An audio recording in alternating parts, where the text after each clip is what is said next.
Hartford Select Board to order at 6 p.m. on Tuesday, November 30th. We'll start with the Pledge of Allegiance. Is there any volunteers who'd like to lead us this evening? Ready? Go ahead. I pledge allegiance to the flag of the United States of America and to the republic for which it stands, one nation, under God, indivisible, with liberty and justice for all. Thank you, Larry. We have no business before us as the local liquor control board this evening. What are the agenda? Anything that people want to look at?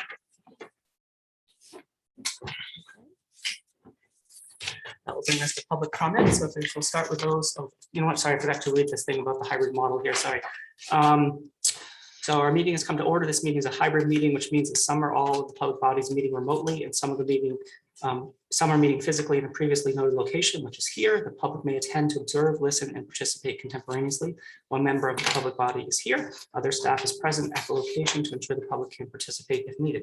Please note, while we strive to provide means for those attending remotely to participate in the public comment period, there may be technical difficulties or reasons that otherwise prevent or interrupt remote public participation. Therefore, it's important to note that the open meeting law only ensures the public's right to participate and comment at a public meeting by attending at the designated physical location as posted in the notice and agenda, which is here. If a member of the public or the public body has technical difficulties, can refer to the agenda tonight, which has the contact information on how to get in touch with people. Sorry, I forgot to read that at the beginning. Okay, so now let's go over to public comment. So as is the procedure, we will have we'll start with people in the room, and then we'll go to people online. And we ask that you please state your name, your town of residence. You have up to 5 minutes to speak. So if there's anyone in the room that would like to come up, Mary, go ahead. I have to adjust this. Up or down if you want to. I think it'll probably pick up. Okay. I would like to thank the select board for Sorry, the can work. you state your name Oh, and your town? sorry. That's okay. Good Yeah. thing. That's okay. Yeah, Mary, you said Mary, so I just assumed. My name is Mary Erdai, and I'm from Wilder. I would like to thank the select board for the work that you do here and during the meetings and committees that you attend. Like many businesses, schools, hospitals, and government offices, there are rules of etiquette or codes of conduct under which we must operate to be effective and efficient. You, our select board, and the other town officers like Tracy, perform an essential role in this community, and the public, like me, need to understand that your responsibility is to work toward improving the business of the town's residents, but you also provide opportunities for the public to engage in town business discussions. It is because of this latter objective, engaging public commentary, that I have come here before you tonight. While attending meetings here recently, my concerns have been drawn to the lack of a code of conduct exhibited in this space. Some members of the public have directed personal attacks toward the chair of this board with no thought to the decorum necessary to transact town business. I feel strongly that the public needs to be reminded of what their code or their conduct must be if the officers in charge are to preserve order and accomplish much. I understand that the Hartford Select Board Rules of Procedure, established and adopted May 7th, 2019, states that the public, quote, is afforded reasonable opportunity to express opinions about matters considered by the body so long as order is maintained. It also states, quote, members of the public are prohibited from making personal, impertinent, threatening, or profane remarks.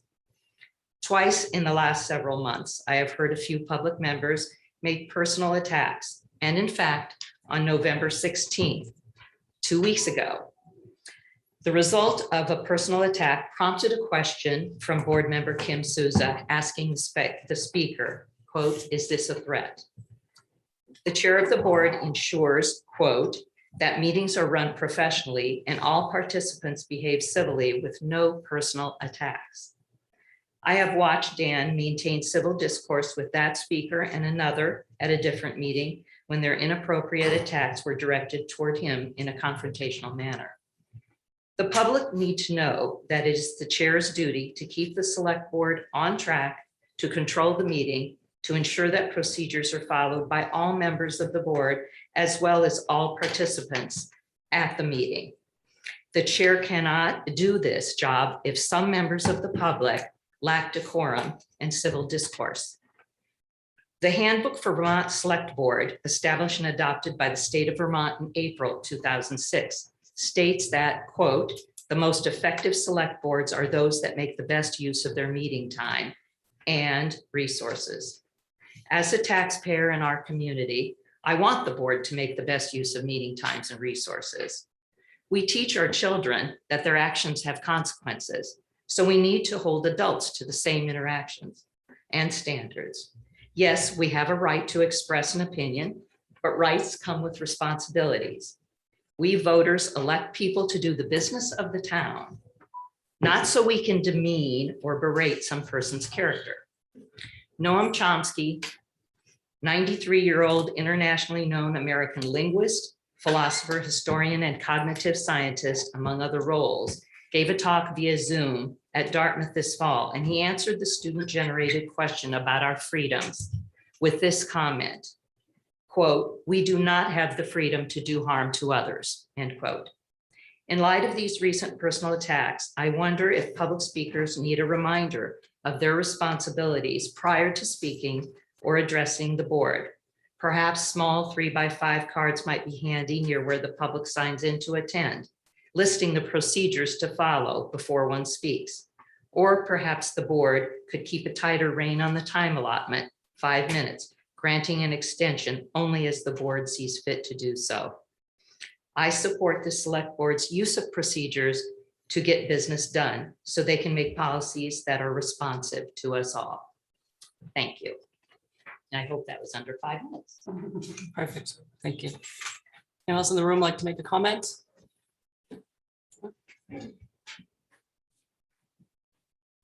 My name is Carrie O'Neill. I've lived here for 63 years in the town of Hartford. You just said everything I came here to, in my opinion, I get emotional because I've heard people attack people and it's not right. I am here to support everybody up there and I'm with all of you and your decisions. That's it. Thank you. Mary said it so much better. Anyone else in the room have a comment?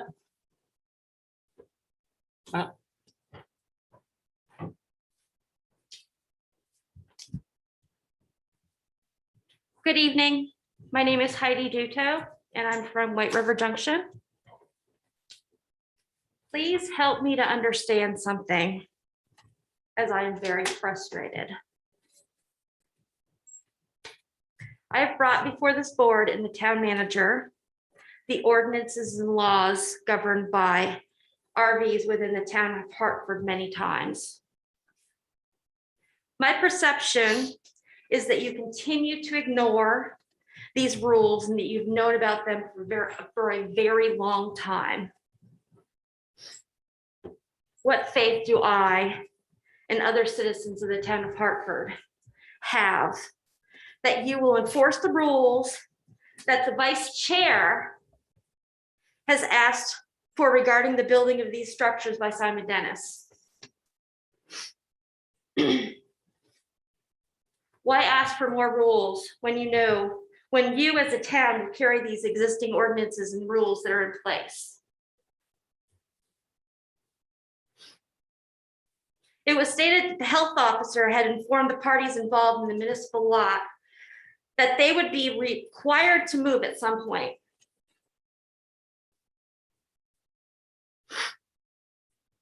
Much time has passed since that time. Regardless of the signs or not, those folks know that they have to move.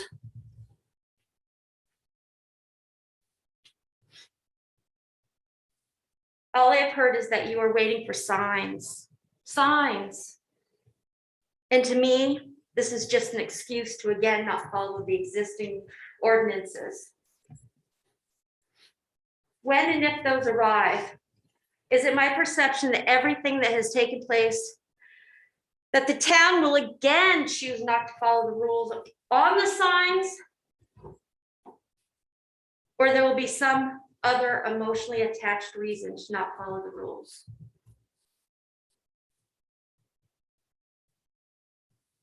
after watching the previous meeting videos again.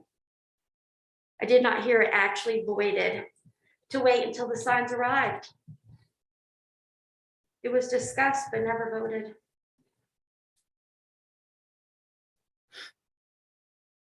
Yes, no one wants to be the bad guy. But I certainly don't want to be made out to be the bad witch that does not care about people, but when you look at the laws, they're either followed or not. Very simple. We are doing a discredit to the town by allowing this eyesore to remain and have visitors to our town see this. Again, please explain to me why you choose to not follow the ordinance currently in place.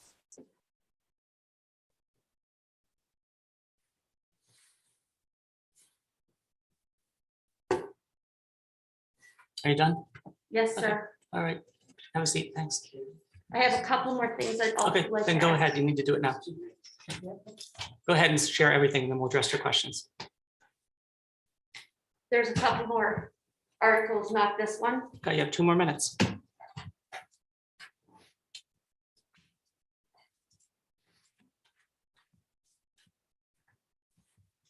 I'd also like to go on to the topic that she addressed. A couple weeks ago, I came to you on the topic of how you approached Mr. Lane Collins. And I personally, Mr. Chair, at the last meeting, 2 meetings ago, would like to know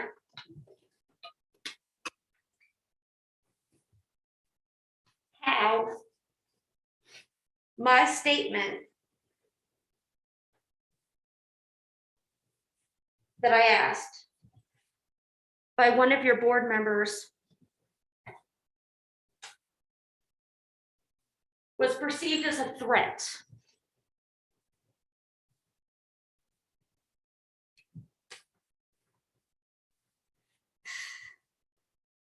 That's my question. Is that all you have? You have 1 more minute if you'd like to share anything else, then we'll answer your questions. I would like to know where within my statement is there an implication or perception of a threat such as my voice to me by the board member? Yes, sir. Are you done? Yes, sir. Okay, you can have a seat. Thanks. Thank you. Thank you. I'm happy to answer that one. Yeah, go ahead, Kim. Thanks, Heidi. I definitely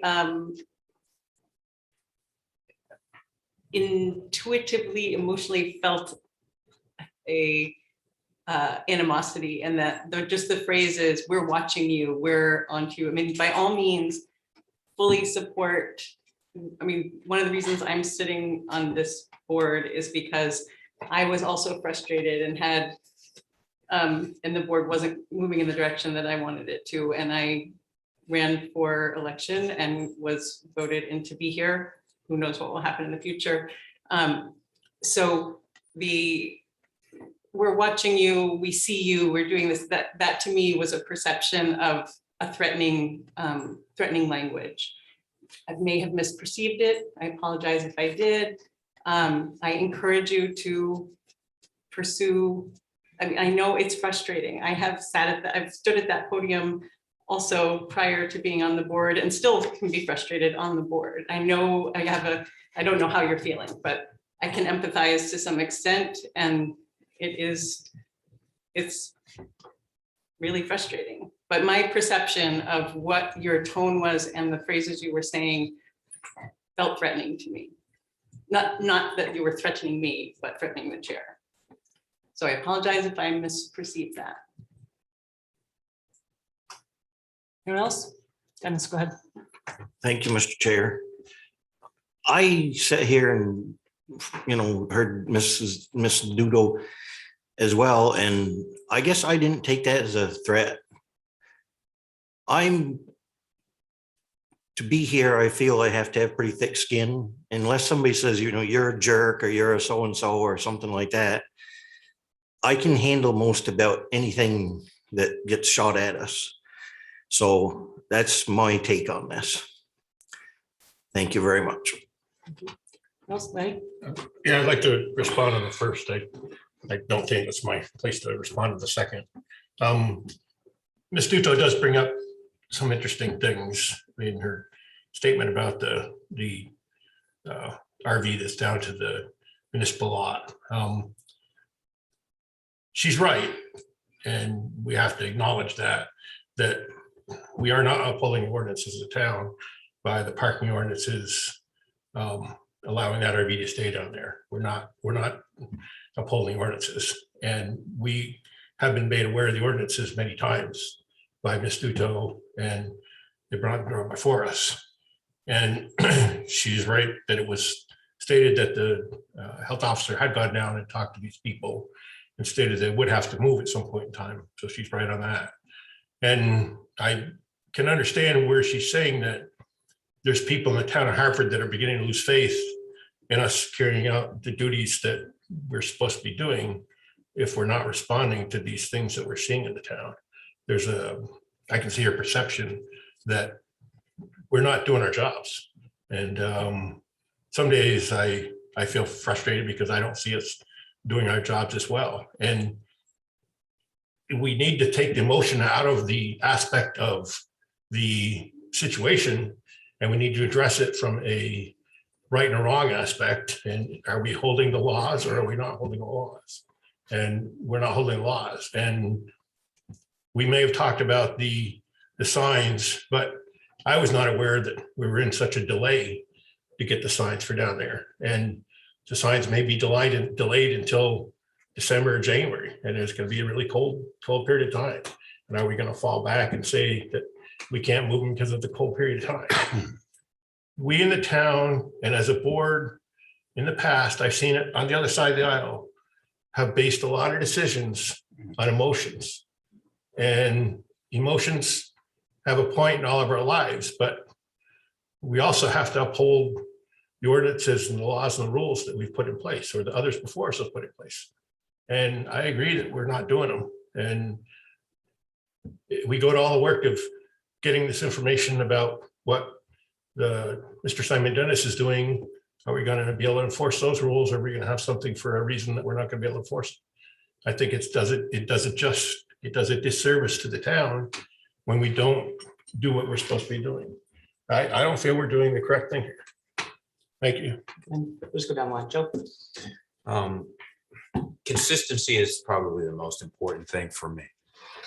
And during that particular segment, we said that we would not enforce this until the signs came. Now, if we didn't say that, I would say absolutely, that you're absolutely right. But whether it was right or wrong, we made the commitment that we wouldn't until the signs were there. Obviously, I don't think anyone here thought that the supply chain would be as bad as it is right now. The consistency is the most important thing. And if you're absolutely right, Lanny, we need to enforce laws. But if we give our word, which we did that night, and we agreed that we would not enforce this until the signs came. And in hindsight is always 20/20, and we probably should not have done that. But that's what we said. You know, that at that point now, if we want to make another motion and go back, but I always want to be consistent in anything that we say or do. And at that point, we said that we would not enforce that ordinance until those signs came. So if you want to bring them another motion to say to renege on that, that's one thing, and we can go forward on that. But the consistency, and for this board not to be hypocritical when we say we're going to do something is the most important thing to me. Thank you, Mr. Chair. Thanks, Joe. Mike, go ahead. Thanks, Mr. Chair. I agree with Joe about consistency. Not a lot of people, probably less than that I'd like to see, really follow us closely and know all the ordinances we pass. So I think the idea of waiting until we had signs was important as a way to just give people further notice of their conduct and what the possible consequences are. So, you say you got to wait till the signs take longer than we think. I think we just have to stay with what we said. Also, we hear a lot about permitted and unpermitted structures. And frankly, I don't believe the select board is the body that deals with that. I believe that's planning and zoning. So I think these are perfectly legitimate questions about permitted structures or unpermitted, but they should be addressed, I think, to planning and zoning. Thanks. Thanks. Thank you, Mike. Ally, do you have anything you want to add? Ally joining us from Zoom if people weren't aware. Hi, no, my comments have been shared. Thank you. Okay, thanks. So I want to clarify a few things too. Oh, sorry, Kim. Well, I guess I just want to echo, we last winter, we had significant issues with towing that happened in that lot because there was no parking ordinance at that time, or none that addressed the issues we were having. And it caused several community members, it cost them several $1,000s. It was an upset. And it was that experience that I think led us to the discussion that we should not enforce this until the signage is available. And I felt like there was an awareness of supply chain interruption. I think that was at the beginning of November or something, it wasn't that long ago. But I think one of the things that Heidi Duto might be referencing is the RV ordinance, which is separate from which was discussed at the Planning Commission last night. So that may be a separate matter that isn't applicable to the parking ordinance. I still fully stand by the decision to not enforce the parking ordinance until there is signage available for the people that park there to know what the rules are.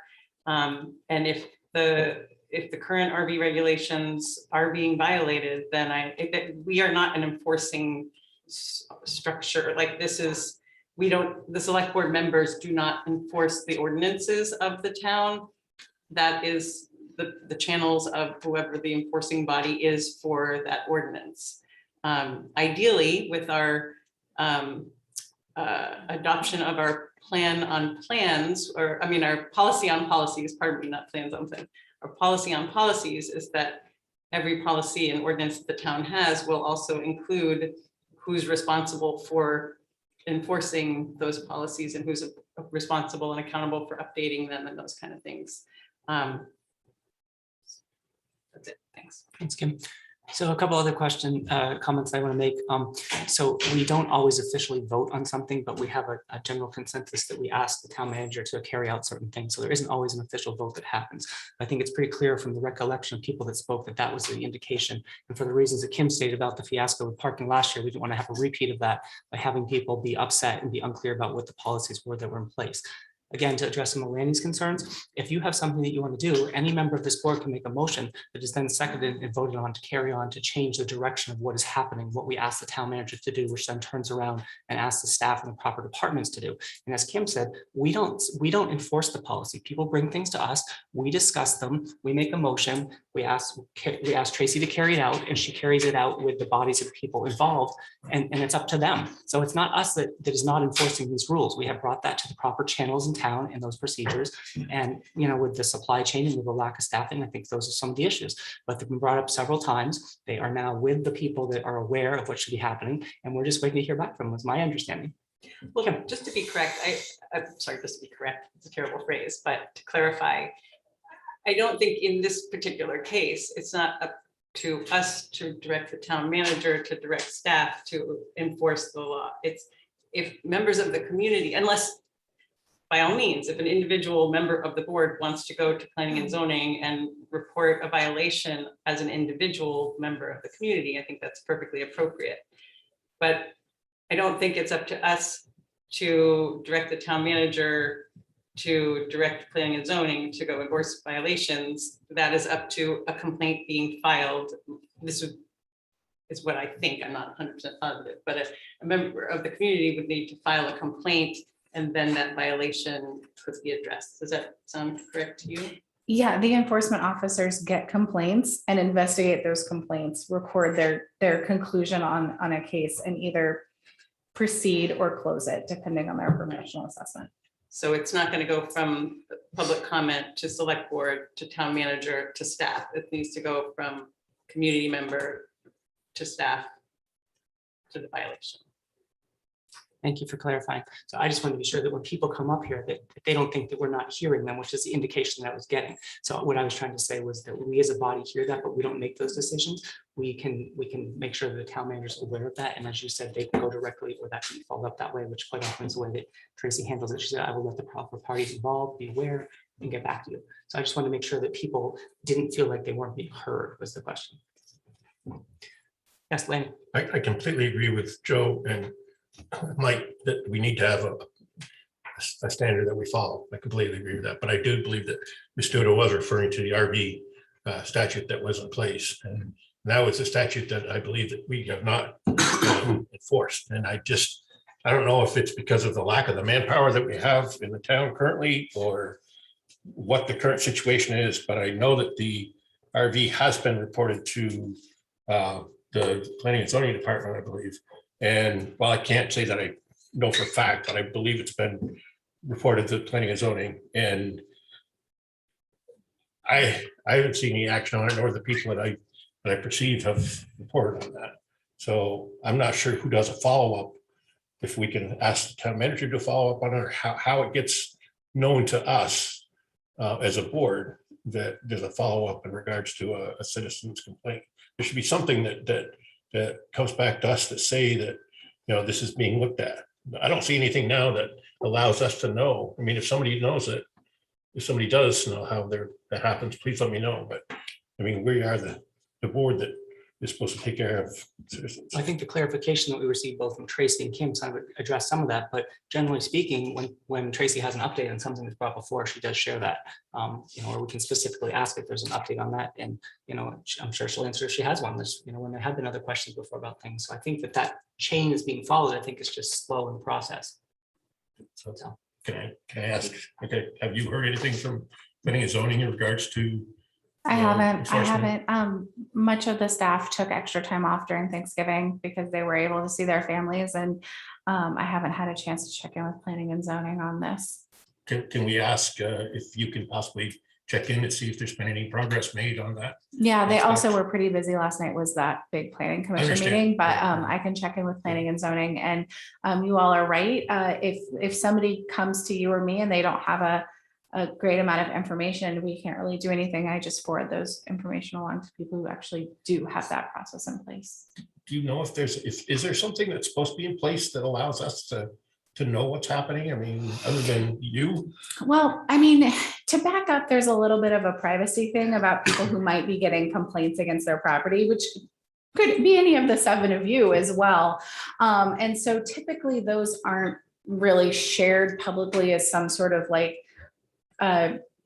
data portal to see what sort of things are going on, especially when it comes to fire prevention and the health officer. Those could be pretty sensitive topics. We're dealing with often like mental health crises, children, elderly welfare, things like that. So in terms of that, that's kind of a sticky situation to say we're going to provide public access to every complaint, because a lot of those would be pretty heavily redacted in terms of address and personal information. And,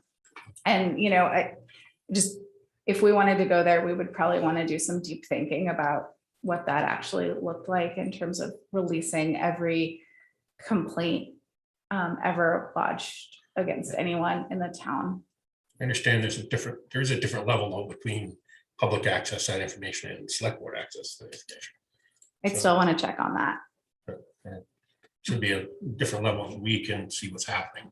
So, thank Probably you. want y'all to formally vote on that one too, just so we had it on the record. There are hands up. Yeah. Good. Okay, can you bring over Kathy Melisic, please?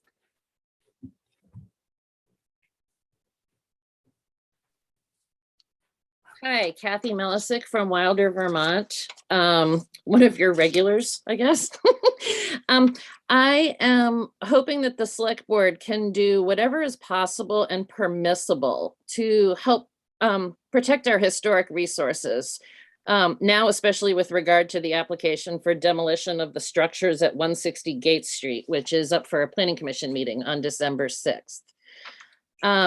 I also wanted to say I was appalled to read in the paper of the interstate and multiple municipalities manhunt, or rather dog hunt, by Norwich police, which apparently involved the request for and required provision of personal information by Hartford staff to find the owner of a dog that killed some chickens.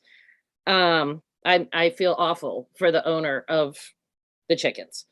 I was just shocked to read that this was a priority by a neighboring town, part of our Upper Valley community. I'm hoping too that the same zeal that was expressed by Norwich representatives with this will be directed to their projects for affordable housing, which would also help alleviate some of the discussion earlier happening tonight. And finally, I would really like to express, as with the women who spoke earlier, my appreciation for the members of the board for all that they do, particularly in the face of some very public and often personal attacks, and a good chunk of misinformation on social media as various groups and sites pop up here and there. I know, for example, that everybody sitting on the board is actually a resident of the town of Hartford. Things saying that wasn't true have been posted online along with other misinformation. And I'm really sorry that you all have to go through this. And I just wanted to say thank you so much for what you do, and to know that you are appreciated, even if we don't always agree with you. And thank you all very much. Thanks, Kathy. Can you bring over Brian Warren?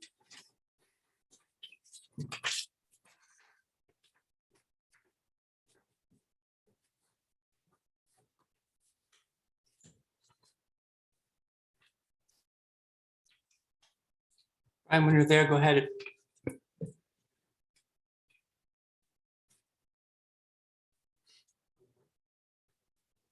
Sorry, what? Yeah, so Brian, we'll come back to you and hopefully get the technical difficulties worked out, whether it's on your end or our end. So who's up next? Mike Morris. Okay. Yeah, Mike Morris. Good. Good evening. Can you hear me? Yes. Yes, go ahead. Thank you, Mr. Chair and the board. Mike Morris, Hartford, Vermont. I'm sitting here watching and listening. Joe, you brought up some very good points about being consistent with what we say we're going to do and standing by it.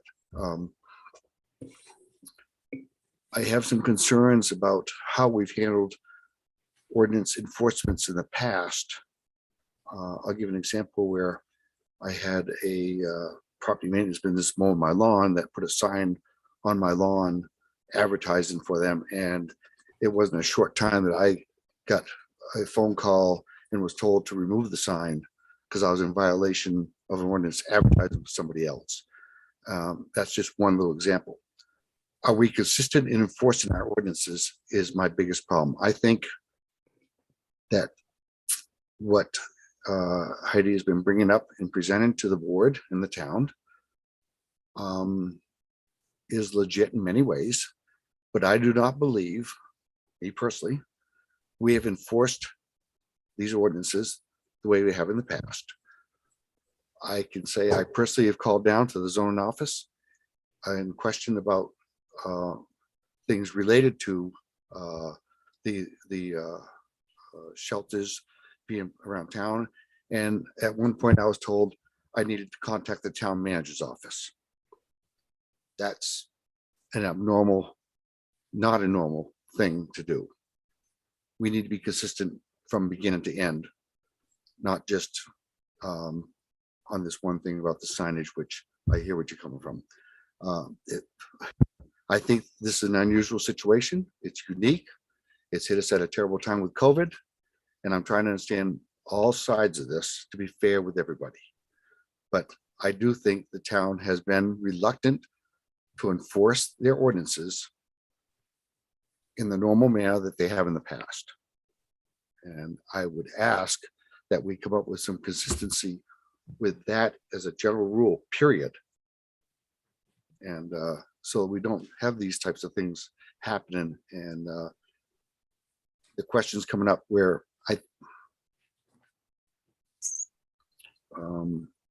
trying to be careful about how I say this.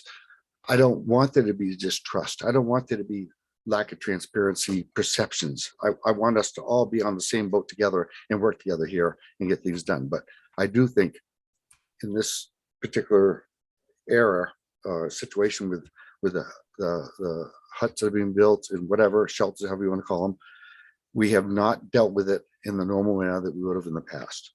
So I'm asking again, Joe, I support you. We need to be consistent. And I really hope that we try to do that. It would help out in many ways for perception, understanding, and fairness. Thank you. Thanks, Mike. Martin? Can you try Brian again? Brian, if you can unmute.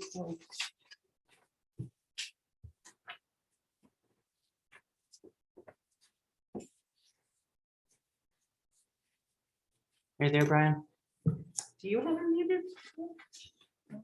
It's a mute icon there. It seems like you might be muted on your end, Brian. So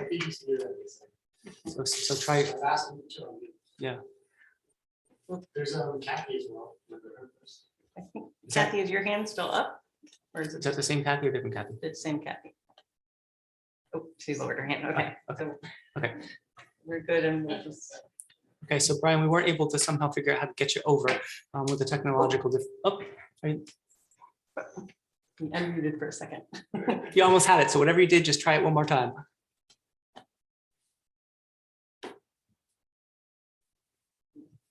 Okay, so why don't you send us an email or something and check in with us a different way, and we'll try and get back to you as soon as we can. Thank you. Right, any select board comments on stuff that we heard from the residents? Dennis, go ahead. Thank you, Mr. Chair. Last evening, I think Kim alluded to it earlier, there was a meeting here on the possible RV changes to zoning regulations. And one thing that I thought I'd point out that's been asked is, I think we heard at the last select board meeting that there's no need, this was a citizen's comment, that there's no need for the RVs or any of this because the hotel thing has been opened up to all. So I asked this last night at that meeting, and they said that some people don't want to live in motels, hotels for personal reasons, privacy, whatever. And then some, I guess, have been kicked out of hotels and so forth, so they don't have any place to go. So I guess that explained a little bit for me more why that we're talking about RVs and campers and so forth that I didn't know until last month. Thank you. Thanks, Dennis. Kim, go ahead. I just want to add to that. But one of the other responses was too, that even though this has been a incredibly valuable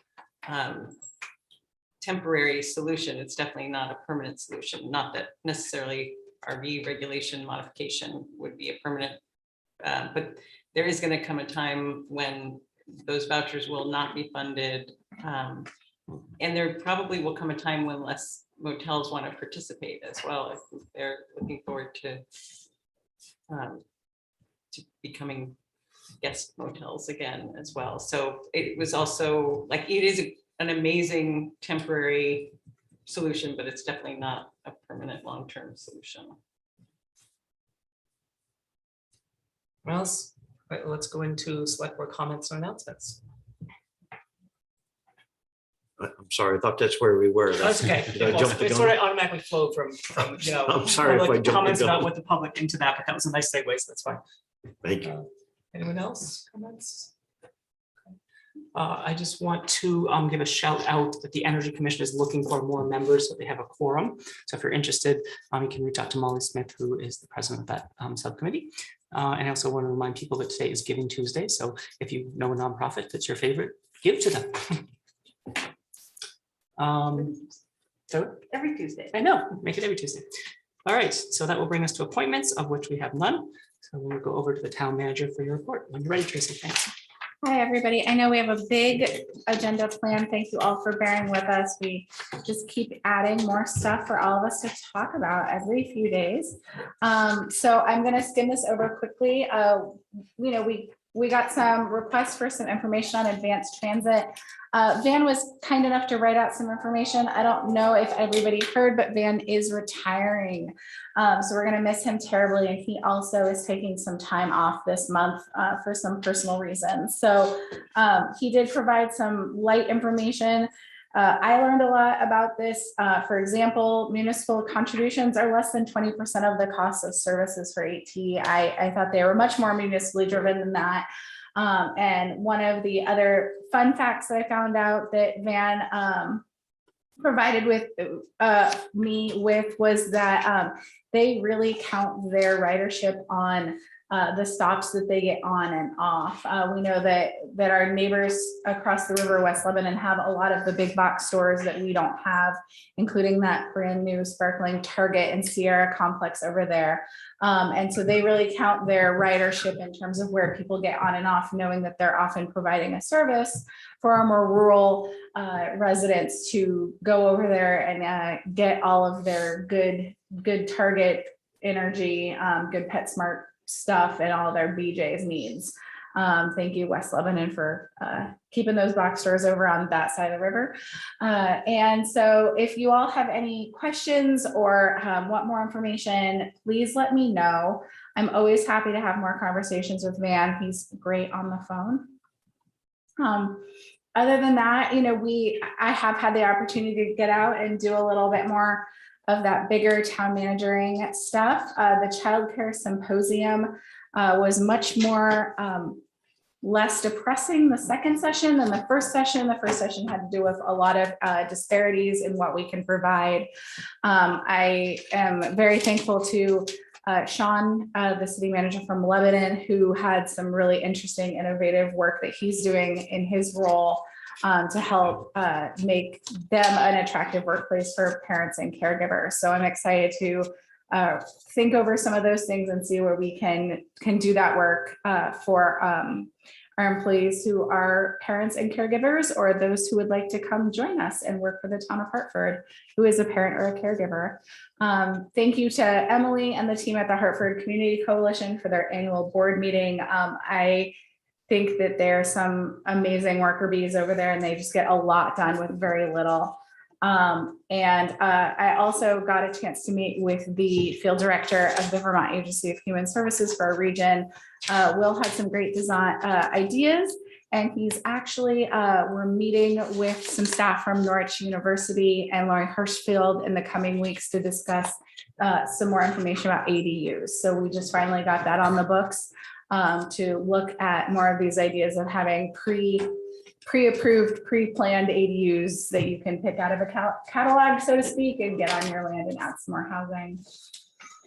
In terms of significant activities, not a ton to report, just the same old in that we're just keep on going. We've got all the holiday stuff going, and we continue to be out and about responding to calls, getting ready for winter, and keeping everything going. So I'm happy to entertain questions, but I know we got a long night ahead of us. So also happy to move on to cannabis. Any good? Yeah, I'd still like to follow up on my questions that I sent you for advanced transit. I'd like those questions answered. So if you can email those to Van, I'd appreciate that. And follow up on that. Okay, so you want, like, I'll relook at your specific questions and ask him to specifically answer them rather than providing what he provided. Okay. That's specifically those questions. The other thing I'd like to ask is that I just saw, I can't remember where I saw that, but that the emerald ash borer has been found in Hartford. And you know anything about that from our tree board or anything? I don't. The tree board works for y'all, so that would be a little bit of a thing. Our Parks and Rec director is the liaison, but he's out this week. Okay, I just like to know that we're on top of trying to, I know we can't control that, but I don't know if there's even any mitigation, but aware of it and tracking where it's gonna travel, I guess. It's a terrible thing to have happen to the town, and I just hope we can some way do something. As the liaison to that board, I can tell you that they had a plan in place. Again, like anything, it's money. So if you looked at all the trees in town, we don't have the money to cover them. So it's sort of tried to prioritize what would happen. But again, I think as the cost of supplies, gasoline, some of it, if they had to cut trees has increased so much, I'm not sure what we can do and whether how many of those individuals again are available to hire, as it's in our region, everyone's gonna be looking for the same services. So there is a plan in place. And again, it depends upon how fast that changes, but we're going with what we have each day. It was just discovered yesterday. So, as people are out in that department, we're just trying to figure out how the best way forward. So we don't have a lot of answers at this time, but people are aware of it. And previous to this, there was a plan in place for when it came. So they have some ideas as to how to handle it, but no specific yet. You are aware of it. That's okay. And we probably shouldn't be told where it happened at the town of Hartford. Probably would be better off. I don't know if that's public information. information, or if it will become public. I didn't even know until earlier today that it was actually Hartford. It just said Windsor County. So it's become more specific, and whether that is released, I'm not sure. So, Thank you. Dennis, go ahead. Just to add to that, what you just said, we had a briefing from the tree board committee or something on this 2 or 3 years ago. And it seemed like a no-win situation. If the way to kill the bug is to go around and cut all the ash trees down, but it's how do you win that war? The only way to stop it is to cut the trees down, eliminate the bug. So I don't know. We just can't win that one. Okay. I guess we are ready for cannabis. Would you bring Kimberly Gilbert over, please? Thank you.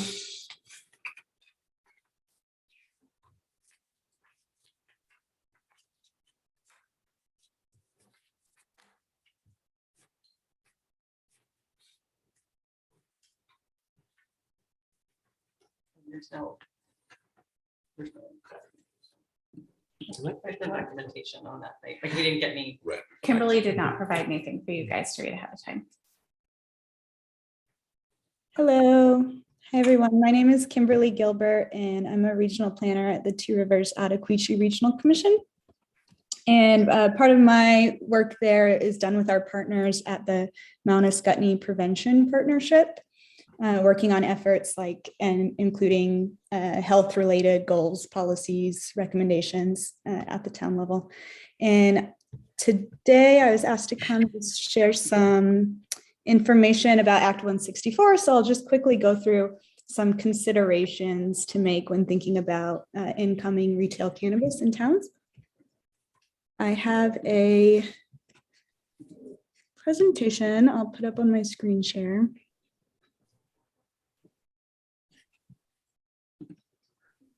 All right. Just quickly, some basics from Act 164. It will legalize retail sale of adult use cannabis. It created the Cannabis Control Board at the state level to regulate the adult use cannabis business in the state. Retail sales may begin in October of 2022, 21 and up to purchase. Most importantly for tonight's conversation is the idea of opting in. Towns can vote to opt in to the retail sale of recreational cannabis. For timeline, towns can choose to hold their vote to opt in or not at any time. This can be done at town meeting or at a special meeting to place the vote. It's not recommended to do so until the state level Cannabis Control Board has established the regulations. They're actively working on this, couple meetings a week to get all this taken care of. Retail locations with integrated licenses can begin to sell as soon as May 1st, and then retail licenses can be issued starting in October. Here's just some info on the Cannabis Control Board, the state group that's meeting to set regulations. They post their agendas, meetings, minutes, video online at this website. They're establishing regulations for everything, every part of the process, from cultivators to wholesalers to retailers. And so towns are starting to wonder how to go about this. How does this work with the timeline at the state? What can be done at the town level?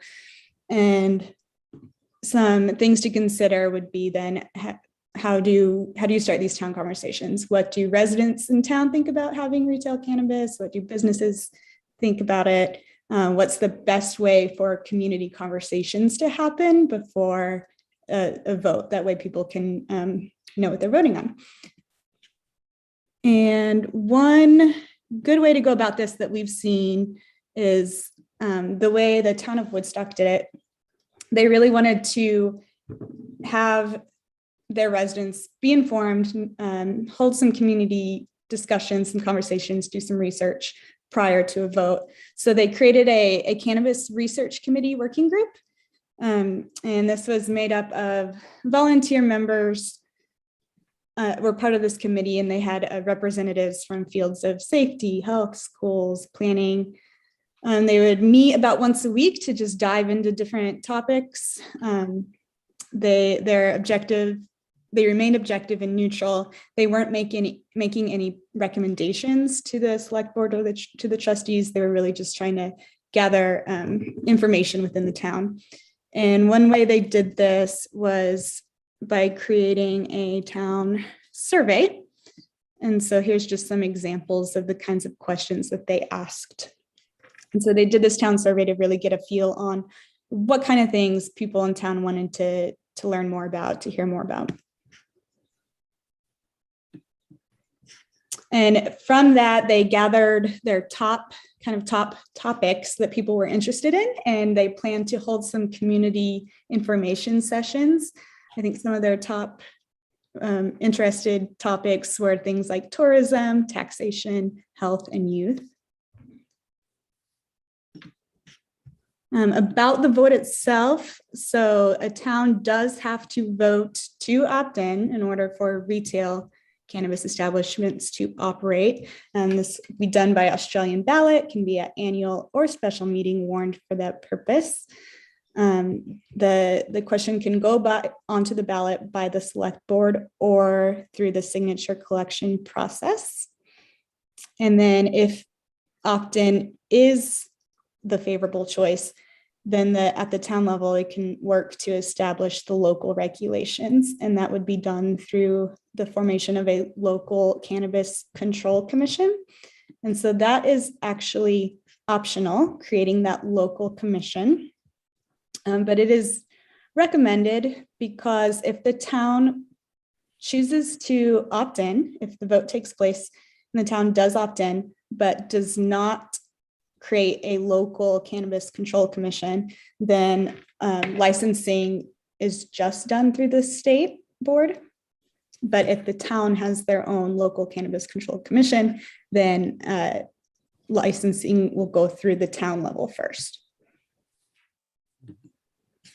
So if opted in, municipalities may develop regulations and licensing requirements for themselves as a town, establish density rules, permitting fees, and there is also an option that if the town opts in, they can in the future hold another vote and opt out in the future. But then if any existing retail operations had already begun during the opted in period, they would be granted legacy rights and allowed to continue operation.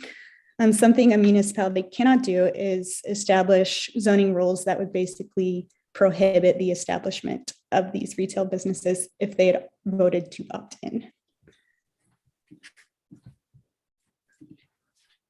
And so some recommended next steps, if opting in, would be to establish that local cannabis control commission, just to maintain some of that local control, to review what kind of existing regulations are already in place in Hartford, and if the town so desires, if the community wants to consider strengthening or expanding regulations.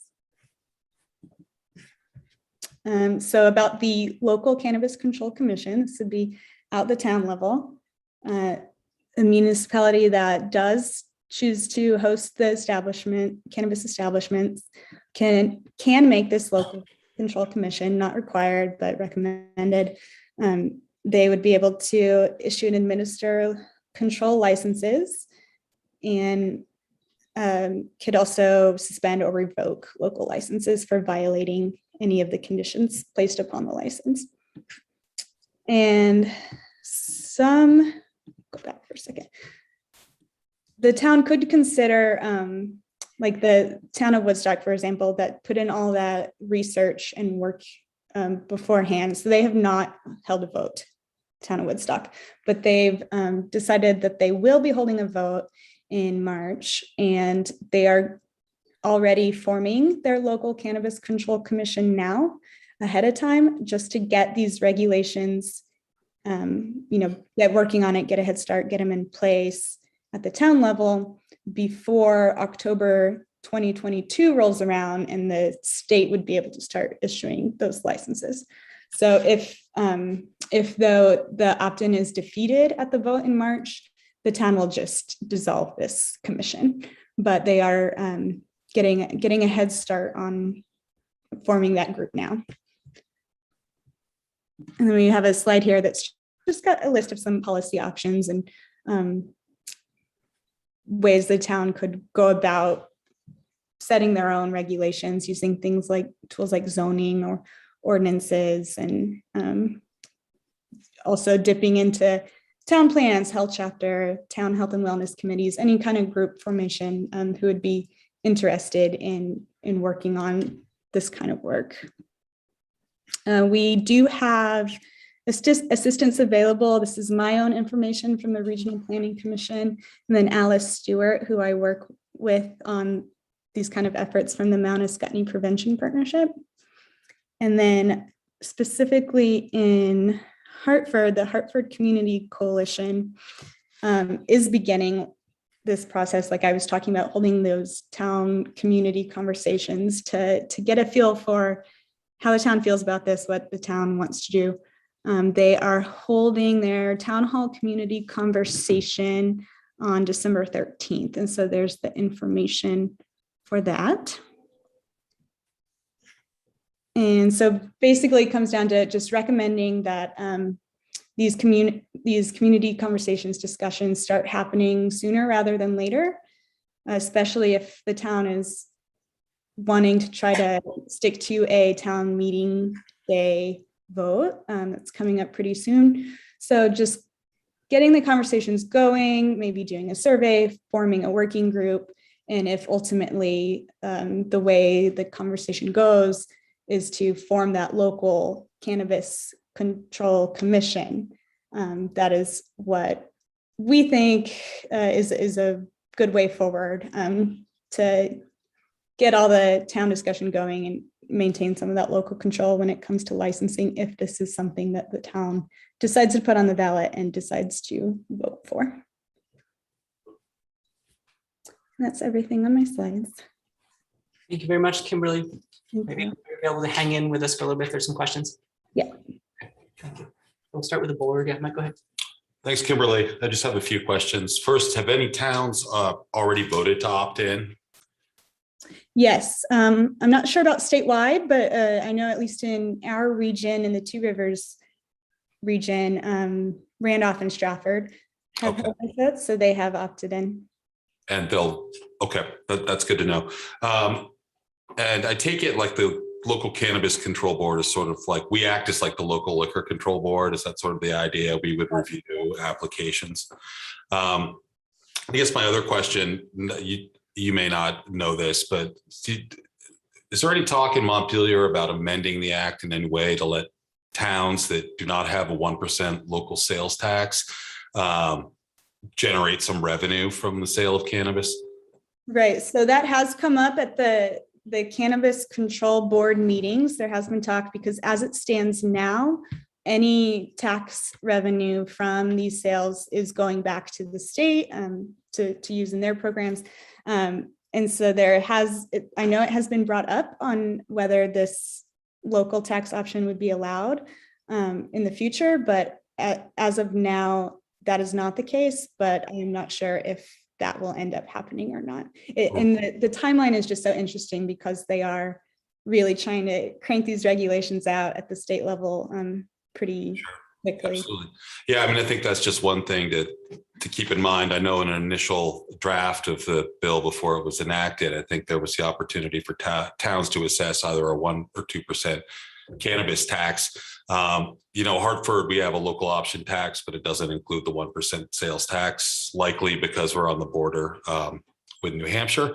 So I think that's definitely something just to keep in mind in the town, because, if we do approve, if the town does approve on, there will be costs associated, increased traffic, travel, things like that. And if we really can't recoup any revenue, I think that would be unfortunate. So that's something I'll be watching for as we have these discussions moving forward. Thanks, Mike. Kim. Hey, thanks, Kimberly. In one of the I guess one question would be, is that slide deck you just presented available on the Two Rivers website, or would you be able to send that to us? I don't believe it's posted, but I will definitely send it. Yes. Be much appreciated. And I think it was one of the early slides, like the second or third, where it mentioned that their sales could happen as soon as May 2022, but licensing was not until October 2022. Right. So the one that could potentially begin in May is an integrated license. So an existing medical establishment, an existing medical cannabis sales establishment could begin doing retail sales as early as May, but a fully retail establishment, those licenses would not begin to be granted until October. Thank you. I'm sorry I missed that. I think you answered my other questions already. I guess the last one I had is if we don't decide to, if we choose to not move forward on this now, there isn't any reason we couldn't put it on a future ballot in 2023 or 2024, correct? That is correct. There is no time limit to hold a vote to opt in, correct? Excellent. Thank you so much. Thank you, Kimberly. Just one question I guess I have, and you may or may not be able to answer this question, is, has there been any research or thought put into place as far as if the sale of recreational cannabis will affect a town's insurance in any way, or from a liability standpoint, or? That is not one I am sure about, actually. No, do not have the answer to that one. I can see what kind of conversation's been going about that. I would really like to know if there's some impact upon how insurance is dealt with. I think, and the town manager can correct me if I'm wrong, we're insured through the League of Vermont Cities and Towns. The VLCT passive, yeah. Yeah, so it would be interesting to, if maybe your group could reach out to VLTC. I'm sure there's other towns within the state of Vermont that are insured through them. And I would like to know if there is a bearing upon our insurance if we allow retail cannabis. That's a big question for me. Right. I can follow up on that one. Thank you. Mm-hmm. Other questions? Dennis, go ahead. Thank you again, Mr. Chair. Yes, I'm just looking at you on our TV, on my private TV here, I guess. When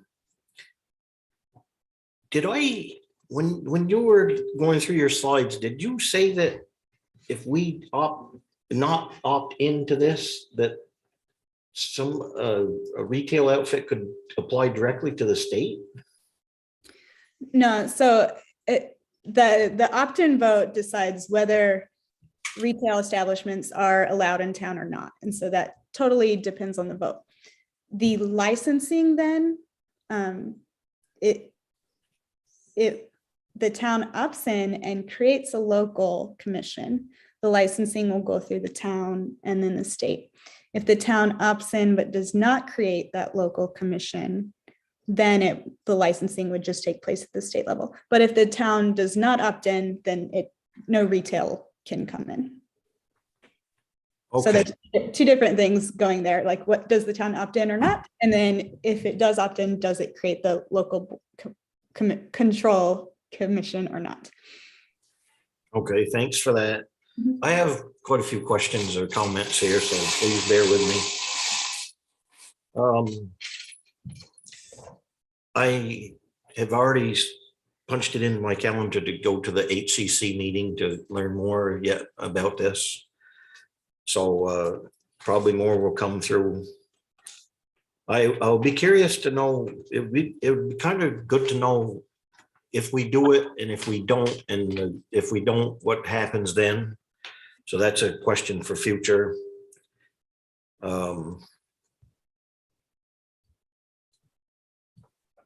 So it was mentioned, Kimberly, about the commission, and I'm just trying to think how that would work. We're having a hard time filling our commissions as it is. We've talked a minor amount about having a cemetery commission, and we haven't gotten we haven't done anything or decided on that yet. But and then to have this as another thing, or a committee, we're having trouble. I think it was mentioned earlier by somebody here that we have committees, we don't have enough people for quorums. So I'm curious about that. It would be nice to know what our neighbors in New Hampshire are doing with this. If will this be available in Lebanon, Hanover, wherever, what New Hampshire's up to with this. I have no idea. So that's a question for future as well. And so if I'm just trying to figure this all in my head, say if we opt in tomorrow and we're doing this, how we would as a town handle that. And so I would assume that this would go through some sort of thing like a liquor license is now. So that would be more for our town clerk's office. And likewise with the police, because they have to weigh in on all our liquor license applications. So this would be a big thing. I shouldn't say burden, but extra duty for our town workers. I would have to imagine it's taken on a whole new thing. We got a commission possibly, and we got extra duties, I think, for the town clerk's office and certainly the police, just in administering the licenses, let alone any fallout from having more cannabis use. And I also got confused on zoning, Kimberly. So on one hand, I thought somewhere in the early part of the presentation, it was mentioned that you can't do zoning to not have this. But then I thought in a later slide said you can have zoning to limit, like around schools and such. Right. So the idea of not using zoning to effectively prohibit it, that's coming from, say a town holds the vote and enough people vote that they are opted in. If the town decided to opt in through the vote, then they would not be able to, at the town level, set up enough zoning regulations to where, even though the town voted yes, it prohibited an establishment from being able to locate. So they're basically saying you can't use zoning as a way to prohibit these establishments from operating in town if the town voted to allow them to operate in town. But you still can use zoning in other ways. So if you wanted to set like density limits, for example, that is something the town could explore. And then things like buffer zones to keep these kind of establishments a certain distance from things like daycares, churches, schools. Thank you again for that. And just finally, I think it would be great to have a more of a definition on what cannabis actually means. As far as, is this for medical use only? Is it, what exactly is opting in doing? And I don't know the answer to this. So I'm, like I said at last night's meeting about the RV thing, is I need to learn a lot more about this. I know next to nothing. So that's standard anyways for me. But anyways, I would really like to know what cannabis exactly means that we may be opting into or not opting in out of or whatever. So that would be a big help for me, maybe others.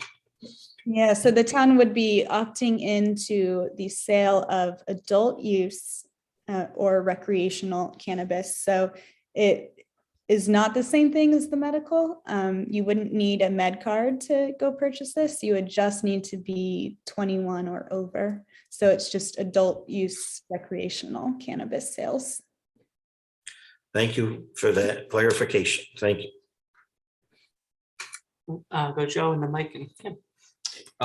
If I don't speak for any of the board, I would not feel comfortable with us making that decision. I would want the people of Hartford to make that decision. Tracy, what is the deadline for getting this on the ballot? We have tentatively penciled in finalizing the warning on January 11th. That gives us a week if we see an issue with it, or we don't agree, or we don't come to a conclusion as a body, to hold a special meeting and finalize it. But we basically 18th, 19th, that week right after Martin Luther King Jr. weekend, we need to have that ready to go to the printers. My second question is, say someone does not get enough signatures to put it on the ballot, or we don't decide to put it on the ballot, can someone at a later date get enough signatures and hold a special election and us spend 6 figures or 5 figures to a special election on this? The residents are welcome and able to at any time bring together a petition with about 5% of the registered voters. And it goes through a whole internal process that I know a very high level about with the clerk. And we would be required to hold a special election. So, or not special election, but yeah, special election. So yes, at any time, that could happen, and you are correct. It's about $5,000 to $6,000 for us to hold one of those off cycle. Awesome. That was sarcasm, Katie. Thank you, Mr. Chair. I bet you our town clerk heard it all the way at home, because we know how much she likes Yeah, things I'm coming sure off she was cycle. thrilled too. So, Mike. Thanks, Dan. So Kimberly, just to follow up, right? So the select, you can get 5% of the voters in town can essentially petition for an election, but the select board, we could at any time, it doesn't have to match up necessarily with the town meeting ballot, although it would incur other costs, right? That is correct. Okay, and just a couple notes, talking about commissions, not being able to fill them. I think the idea is the select board acts as like it does in the local liquor control board. We get, we approve whether someone gets a license or not. If we don't form that, then it sounds like the state would do it. So I don't know if it's a problem of personnel, because, we do that the same way with liquor licenses. The other comment is just extra work, police, town clerk and stuff. You can buy beer at every gas station in town. There are a lot of licenses. I think the way this will end up looking across the state is like towns that have liquor stores, like your town has one liquor store, other towns don't, right? It's not like every gas station in town is going to be selling cannabis. So I don't know that extra work for the town or the police is like I don't know, we'll have to see, but it doesn't strike me as being a huge concern right off the bat. So thank you. Kim, go ahead. Yeah, I think I was having similar thoughts to what Dennis was expressing about just the sheer bandwidth of town staff and community committees, et cetera. Because I do think that part of the work group that Kimberly mentioned from Woodstock was not, that was a separate committee to sort of lay some groundwork. And which is why I asked the question, if we don't put this on the March 2022 ballot, can we put it on a later ballot? And, I'm both a fan of being a pioneer, but also not reinventing the wheel. And I definitely think that because this is so new, and we haven't, as far as I know, haven't really been approached by groups really wanting this to happen. Personally, I don't know of any that I can recall. Maybe it was a while ago, but I had another thought to it. So I guess, if there is a sense of desire for this from the community at large, I would love to hear more about it, because I'm not opposed, I don't have a real strong opinion one way or another. We don't have a choice but to let the voters choose. I'd rather have us just decide on a board, as a board, if we're gonna put it on a regularly scheduled meeting ballot than to do a special election, certainly. So if there are community members out there that if we don't decide to put it on the March ballot, that would be inclined to do that, I'd like to know about it sooner rather than later. Anyway, those are my thoughts. It's just the bandwidth of the capacity. There's a lot of things that we still want to do that we haven't yet accomplished, that we're waiting for resources and time and staff for. So that's just, I just wanted to follow up on, I had similar thoughts, but I didn't want to keep Kimberly for that. So Kim, I think you brought up a couple of good points, and somewhere down here, I don't know if it was Dennis or Lanny, but we did reach out to people on the New Hampshire side for this forum on the 16th. So hopefully, 13th, sorry, thank you. So hopefully we have someone just to know what they're doing, because it's just a mile across, a mile down the road. If I remember correctly, Kim, I think last year we had 2 people that came to us sometime in the January-March frame saying that they supported and wanted to follow up and find out the details. And I think last year we said we don't have enough information. We're going to wait till this year to sort of see what the legislature has done. So I know that at least 2 people have come to us previously in this forum, and I don't know, like you said, what we want to prevent, so that as we know more people come to regular elections and special elections, that we really don't want to have that cost incurred to the residents. So if there's if people really feel like they want this, to let us know and or collect the signatures so that this can happen at a regularly scheduled election, so we don't have to have all that extra work involved is the best way forward, I think. I mean, any options possible, but if people have that desire, making that happen that way would make things more smooth, run more smoothly. So Dennis. Thank you again. Yeah, I know that we've had at least one citizen that suggested this, and I was already thinking along these lines. I think it would be good as we move forward with working on this some more, whether yay or nay, to hear from the stakeholders like the police and whoever else might be involved or have an opinion on this. Yeah, I'd hope that we could, as a board, hear more of from stakeholder advice and opinions and so forth, and that would help me anyways. Thank you. Yeah, I want to follow up on something that Mike had said. Yes, we do have a local option tax within the town of Hartford, and that will be levied in any sales that take place. If we have that won't be levied. No, we're not. It's just for alcohol, rooms and meals. There's not a 1% surcharge on any sales. So we don't get revenue from the sale of cannabis. So even if we did levy it, if we could levy it against these sales, we would get 1%. But we still have to remember, though, that it's up to the voters on that local option tax to decide how that money is used. So it's well, I thought that was just for special assessments. No, it's everything, the local option. So my biggest concern is that everyone talks about cannabis, regulated cannabis sales in their town to boost their revenue from the sales. And I'm not saying that it won't help perhaps other businesses within the town, maybe coming in to buy cannabis, but where is that tax coming from that we're supposed to get such a shot in the arm from? Where is that money that the actual town's going to gain that much from? Because I see that if we do this, we might have to look at increasing, police presence, and increases we may have to increase. I'm not saying we're going to definitely do that, but I just want to know, there's been this golden thing thrown out there that you're going to get more money. You should have it. The town will get more money. I haven't seen anything that says how we're going to get more money from the sale, I would just add, right now, we can't get more money from the sale, even if we started it up, so I don't think anyone's promising this huge amount of revenue. It's all going to go to the state unless we can get any amount of it. And 1% local sales tax, yeah, like it may have to be approved by the voters for certain uses, but it is still additional money that can be spent in various ways pending voter approval. But yeah, I mean, if there was a cannabis store right across the street right now, and you went and bought some, the town would not get any revenue. So I don't think anyone's promising revenue. It's state level, perhaps, but certainly not at the town level, at least the way that the bill's with the act is currently written. So Dennis, go ahead. I want to say one thing before we go to you, Dennis.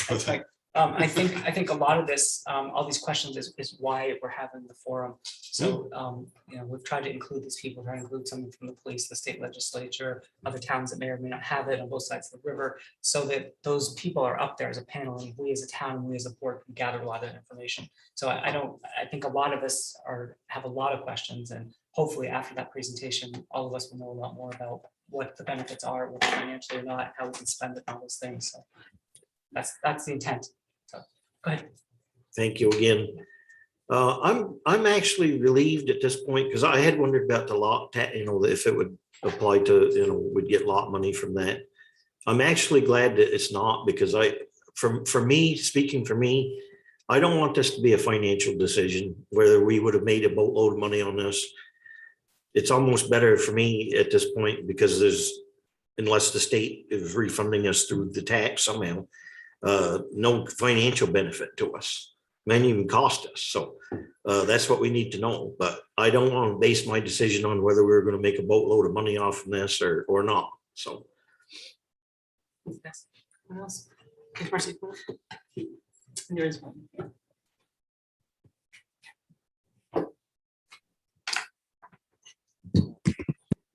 Thanks, Stan. Marcy Bartlett from Wilder. The matter of cannabis is something that's given my family a lot of food for thought. I emailed the board. Tracy, Emily Zanleone had posted something in today's listserv. That's why I'm here. When Tracy came a year ago, Tracy, yeah? 9 months. 9 months. Poor woman, got my sort of epistle about my opinion about this. I'm really glad that we're having this kind of a conversation, and that it's measured, deliberate, informative. And I'd like to offer a perspective, if I could, of information that's scientific, measured, deliberate, informative. Those things I forwarded to the board, to Tracy and to Emily earlier today.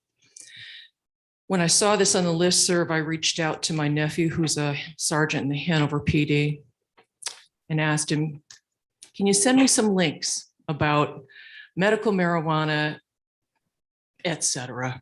We're going to be talking about this. Sent me this long list of stuff, which I've forwarded to you. And when I forwarded that to Emily, this is what I said. In response to all of you, in response to Emily's post in the morning's Hartford listserv, I reached out to my nephew, sergeant in the Hanover PD, asking him to recommend reading material for our town as we seek to learn about whether we should have a dispensary in Hartford or not. I recall an earlier conversation he and I had, my understanding being that the benefits of medical marijuana can be given in an oral form, bypassing the much riskier smoked version. So this has to do with medical marijuana. I want to be clear, if we truly believe that science should lead us, we can follow it without being colored by our pet perspective or public pressure from special interest groups. For me personally, to even consider wiggle room concerning medical marijuana is a big concession to the conversation. Some of you who've been on the board for a while remember how passionate I am that we not have a dispensary in Hartford. And my reasons personally. I'll try to attend this evening and hope that the police department is represented also. So I stopped by the PD today. It's the last day of November. And there was a November in 2004 when our daughter was missing for a week, got kidnapped, all around the whole matter of drugs. And as a mother, as a grandmother, love is a higher law than any law we can make in town. When you love your kids, the mama bear thing becomes paramount. And if you can't protect your kids, this conversation, frankly, becomes quite moot to me. She was forever changed our family has become the walking wounded over this matter. And I know dozens of families in the state of Vermont who are worse off than I am. At least our daughter's alive. So we can talk about laws, we can talk about benefits. God forbid you make it on the basis of finances and making money off the backs of our kids.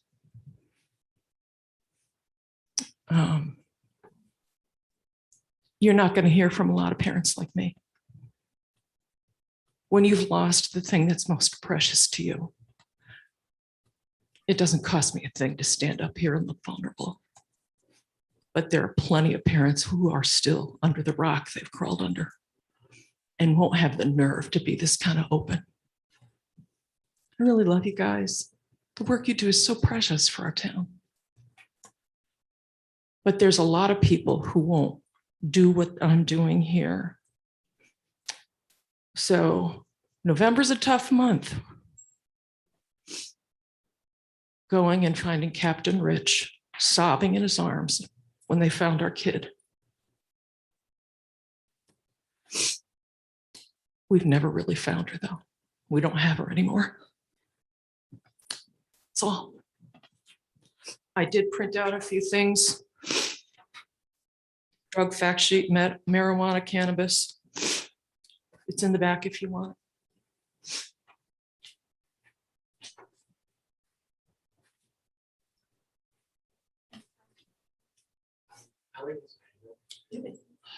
Thank you, Marcy.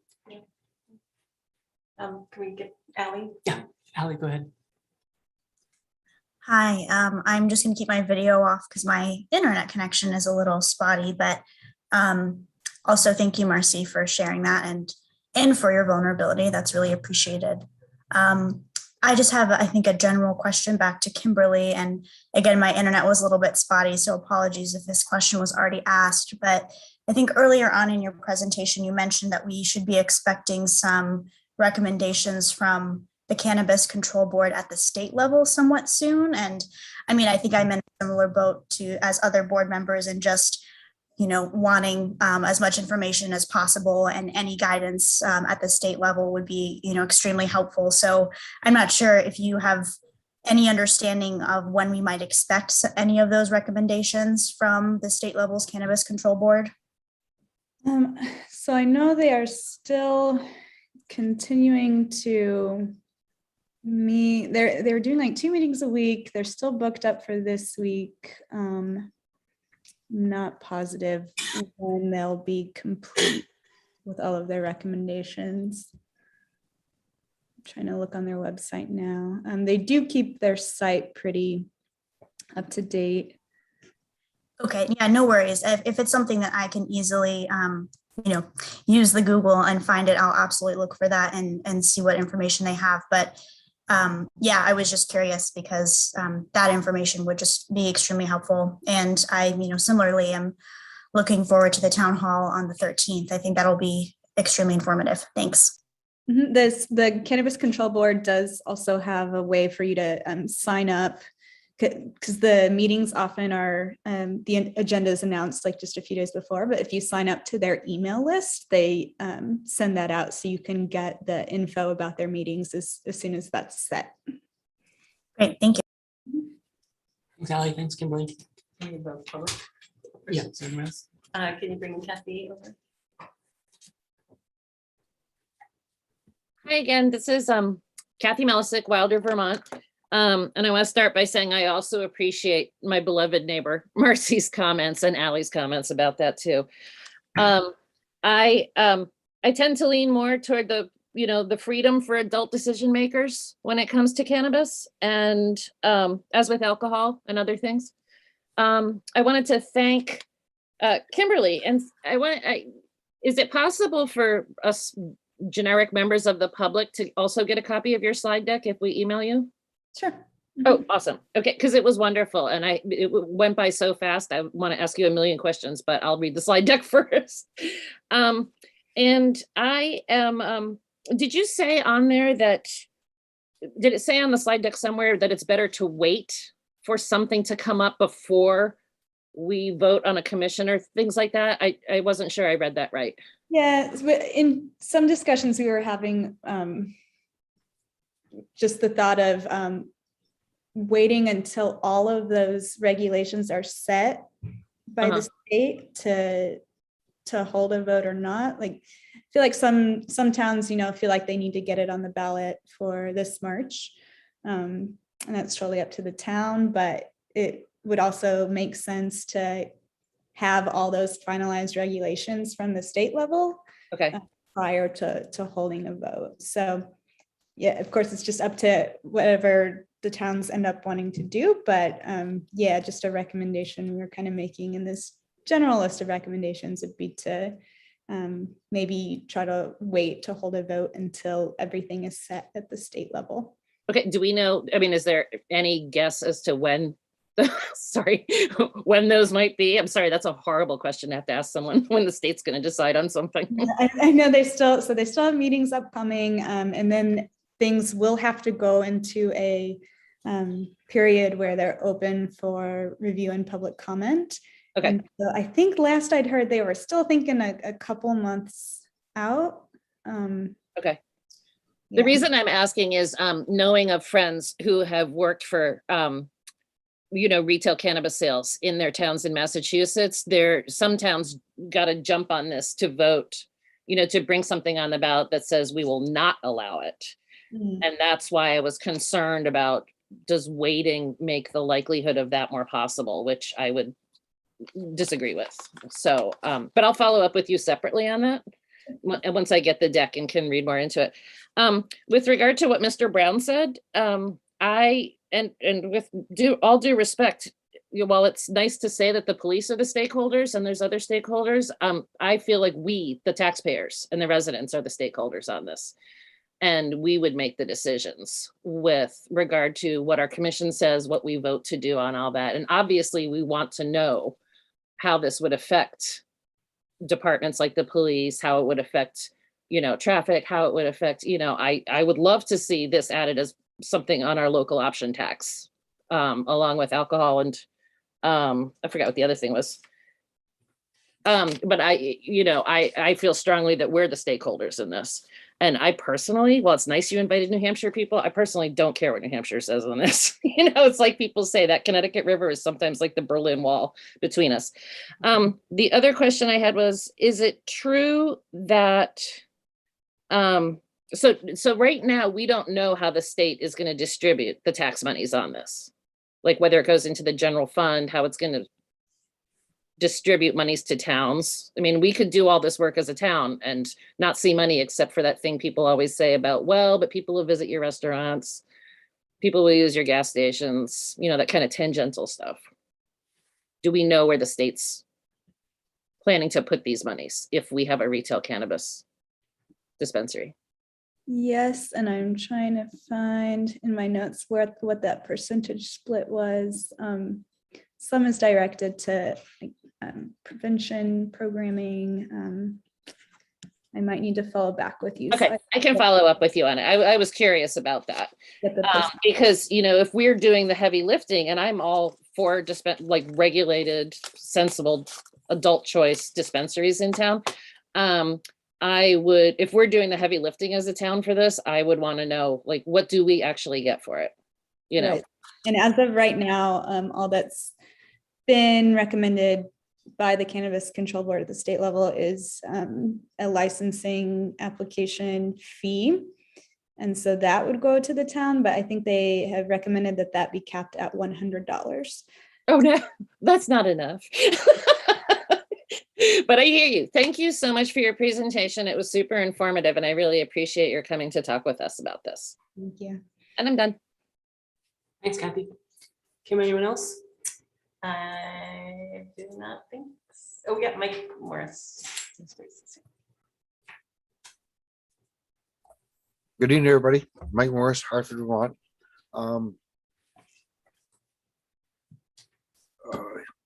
Many years ago, I was a complete opponent of any cannabis sales done legally. But as many of you know, just a few years back, our daughter going through a bout with cancer.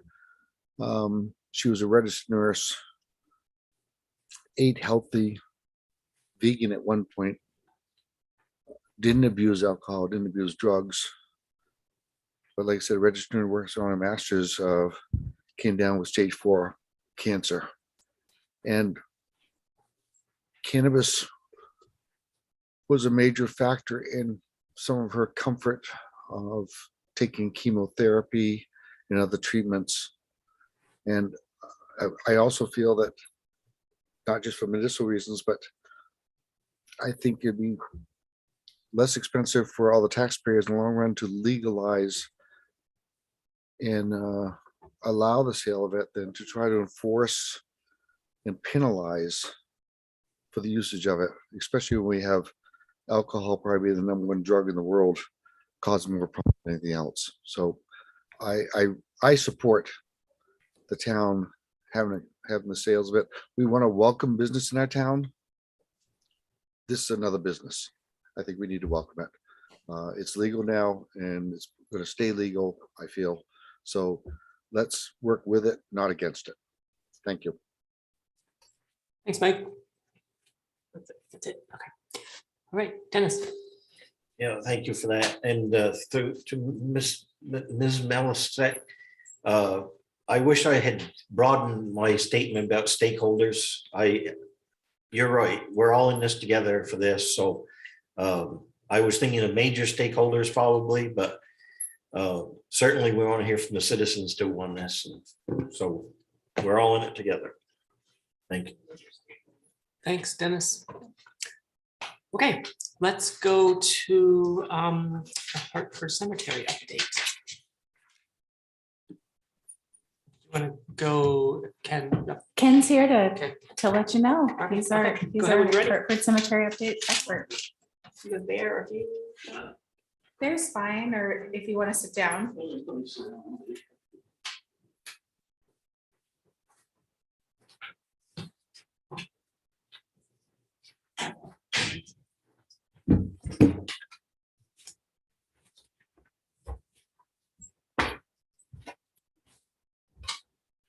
Good evening. My name is Ken Parker. I'm from. Ken, can you just make sure the microphone is, I can't tell from this angle so people can hear you, I think. Okay.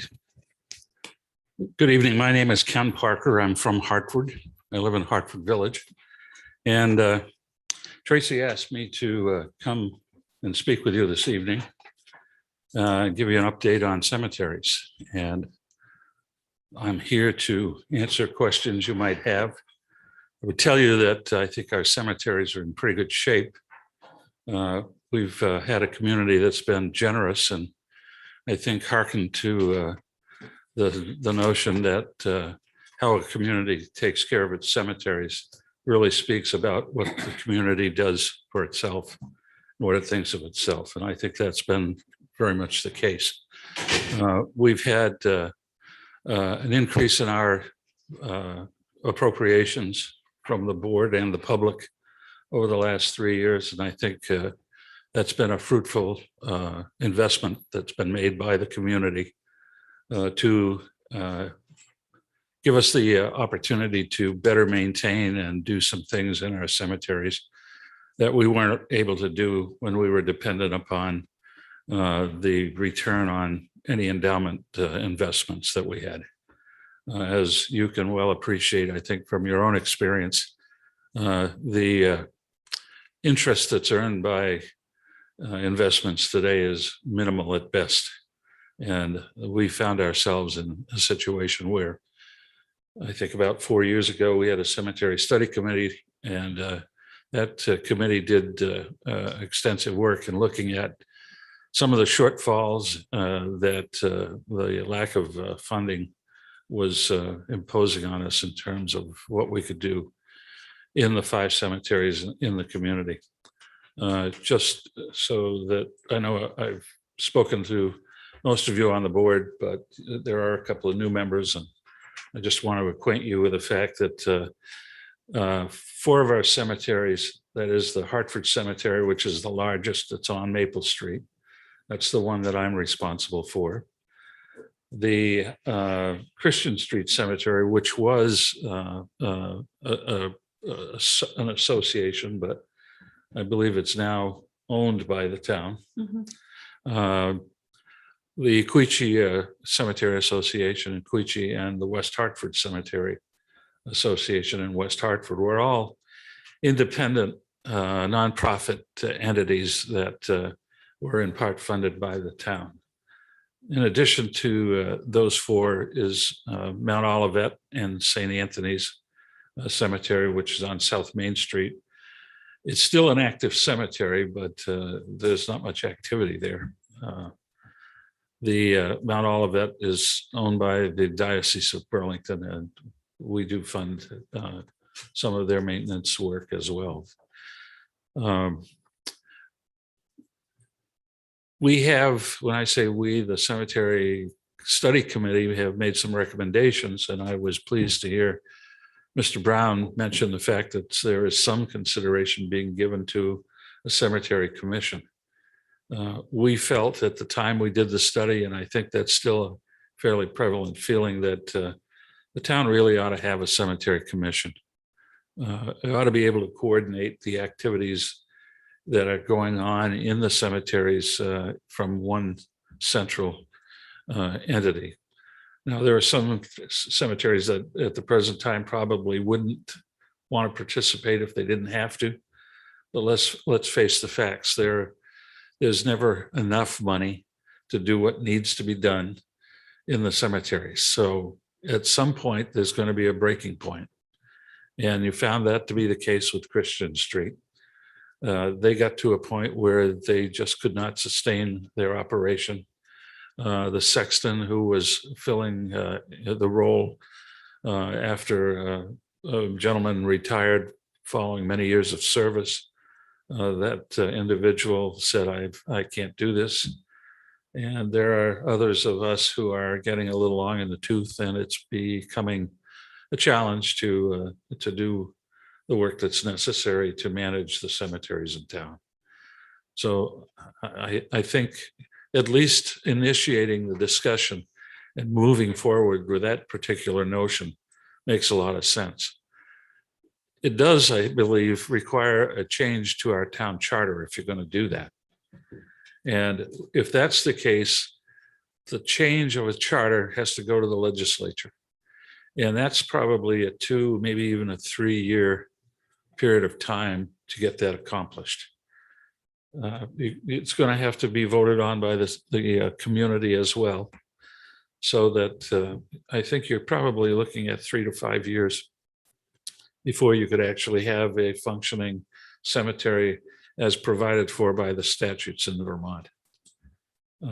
So I guess if I leave you with one thing in that regard, it's time to get on the horse. It's been time to get on the horse for quite a while, but I don't think it's beneficial for us looking out into the future to postpone or delay making the decision whether or not to do that. And if you're not going to do it, then let's know about it. And I think you then need to plan accordingly, because I would expect that 2 to 5 years down the road, you're going to have cemeteries that you're going to be looking at taking over. The other thing that the Cemetery Commission proposed, and this may be chatter for some of you that you haven't heard before, but we need a central place to store the historical documents of cemeteries that's environmentally controlled. It's got to be a central place where people that want to do genealogy studies and trace down their ancestors can go and look at either the records or a facsimile of the records. We don't have that in town now. And it's unfortunate, because I know there are cemetery records that are very, very fragile, and they really need to be protected. And they can't be protected in somebody's garage or in somebody's spare bedroom. So I'm serious. I've preached this before. Some of you think, oh, here he comes again with this repetition of a plea, but it really needs to be done because the history of our community is in part represented by our ancestors, and we need to preserve as much as we can of that sort of thing. The Hartford Cemetery is in reasonably good shape. The community's been generous to us, and I've put in a request for funding that's the same as we received last year. Some of you want to know where the money's going, and I'm going to try to give you a thumbnail sketch of that. Right now, I have made it known anytime that I've appeared before the board that we need to do some significant road repair work in the cemetery. That takes a fair amount of money. And over the past 3 years, I've been setting aside a portion of the appropriation so that we would have a sum of money that we could do the bulk of the work in the cemetery. I think we're at a point where we're probably at least at a minimum in terms of what we would spend to do the road replacement that's in the middle level of the Hartford Cemetery. I had quotes from a couple of contractors this summer that were in the $70,000 to $75,000 price range. I have about that much money set aside in our account. The additional money that has been appropriated to us over the years has paid for mowing, trimming, monument repair, other tree work. For instance, last year we spent $24,000 roughly taking down trees that were a danger to the public. They needed to be removed before they fell on somebody. And that work was done by a local tree company. We still have some more to do. So I think part of what our appropriation this year that we're looking for will take care of some of the next phase of tree work and that sort of thing in the cemetery. Our appropriation last year was, I think, $75,500. Tracy, help me here. Ooh, I'm not going to have that one on the top of my head. Okay, trust me, it was somewhere in that vicinity. So we've put roughly $25,000 a year aside for the eventual road repair that's in the cemetery. That should not come as news to anybody. That's been on the table each year going forward. You can't drive a vehicle around the center level of the cemetery now without bottoming out much of the way around it. And we're not talking about building an interstate highway through there. We're talking about digging down the existing pavement and the base to the pavement about a foot, putting gravel in and putting a layer of crusher run stone around the loop in the middle part of the cemetery. Any questions? Dennis, go ahead. Until the last sentence you said, I didn't have any questions because you answered them all. Is that to say that they're not going to pave the middle section again, just crushed stone? Doesn't make sense to pave it, Dennis. No other cemetery. Given the cost to pave it with paving now, it would double the amount that I've just spoken about. Makes total sense. It's about 1,700 feet around that loop. Yeah. Thank you. Thank you for coming in. You're welcome. Can I just say that, I'm talking about the Hartford Cemetery, but each cemetery in town needs to have the continued support of this board and the community. I mean, we all benefit when the funding rose. We all were at a point where we could start to do some things that we hadn't been able to do for lack of money. And I think it's important that we continue. Thanks. I guess big part of getting on the horse is the charter commission. Have we gotten any other applications for the charter? You do have some other applications that have come in the past few days, but I haven't had a chance to Mhm. circle around about them. Okay. that's So that encouraging. is something that we can probably bring forth after the holiday, because we're ticking down these last few meetings before we break for the holidays for a few weeks. Totally, but that could definitely be a big priority for 2022, I would think. I mean, it's been. Sorry. But I was gonna say, I mean, it's really kind of chair to chair, because there is that school board component. So I just kind of collect the paperwork with Lana and just circle around the edges on that one. The charter is school and town. Yeah. So we now have 4 applicants, which I have, and have reached out to the school board several times, but they're extremely busy with everything going on with COVID. So Yeah. so it's just kind of waiting for them to come up for air and be able to get back to us. And I don't know if they have anyone that's applied to them yet. And then there's one person that we jointly appoint. So we now have 4. We appoint 2, and then 1 jointly with the school board we appoint. And folks can still apply, right? It's not if we did another push, by we, I mean, any of us individually or the. I don't know, Lana, do you have the deadlines on that, or do we know where we are with that? We're I'm not- kind I'm of not quite sure. open. I mean, you can, it's Yeah. open, so, you know, So I you think, can yes, email yes. it, drop it off. Yeah. We just keep putting them in a little file folder and waiting for the next step to happen. And if we have 4 and the school board has none, we might plead with those people to apply on the school board's behalf. Yeah. Just so we have, so we can move this forward, as you said. Okay. May I say something? Excuse me. A lifetime ago, I was a member of the legislature. And I served on the Municipal Corporations Committee, which was the committee that dealt with charters and things. I don't think we've ever really impressed upon people in our community how important the charter is, what the benefits are, how much we benefit as a community by having a charter where we can specifically design portions of our government in a much more refined way than the state statutes enable us to do. Our charter is a law that was passed specifically for the town of Hartford. Any town that has a charter, it's a specific law for them. But I think part of the responsibility of the board and of us citizens is to have a discussion about what the importance and what the benefits of a charter are. It slips by the wayside, and I don't think we look at it seriously enough. It's things like the local option tax, which needed to go through a process with the legislature. The cemetery commission, how we define a town manager's responsibilities and other things are all wrapped up in Hartford's charter. So I think if nothing else, let's talk about it more as a community.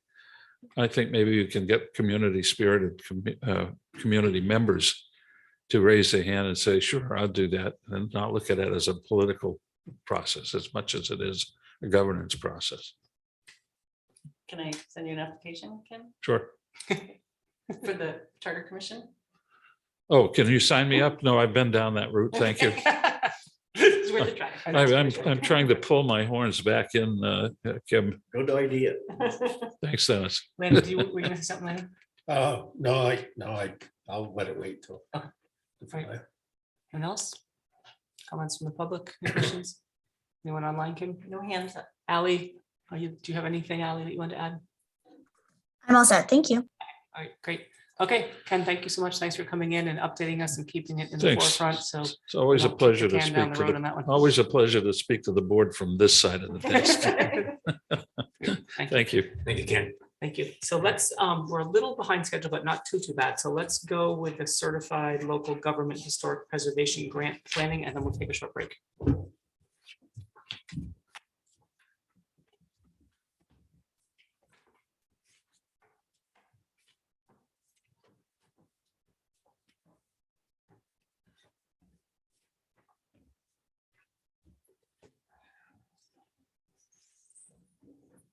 Thank you, Mr. Chair.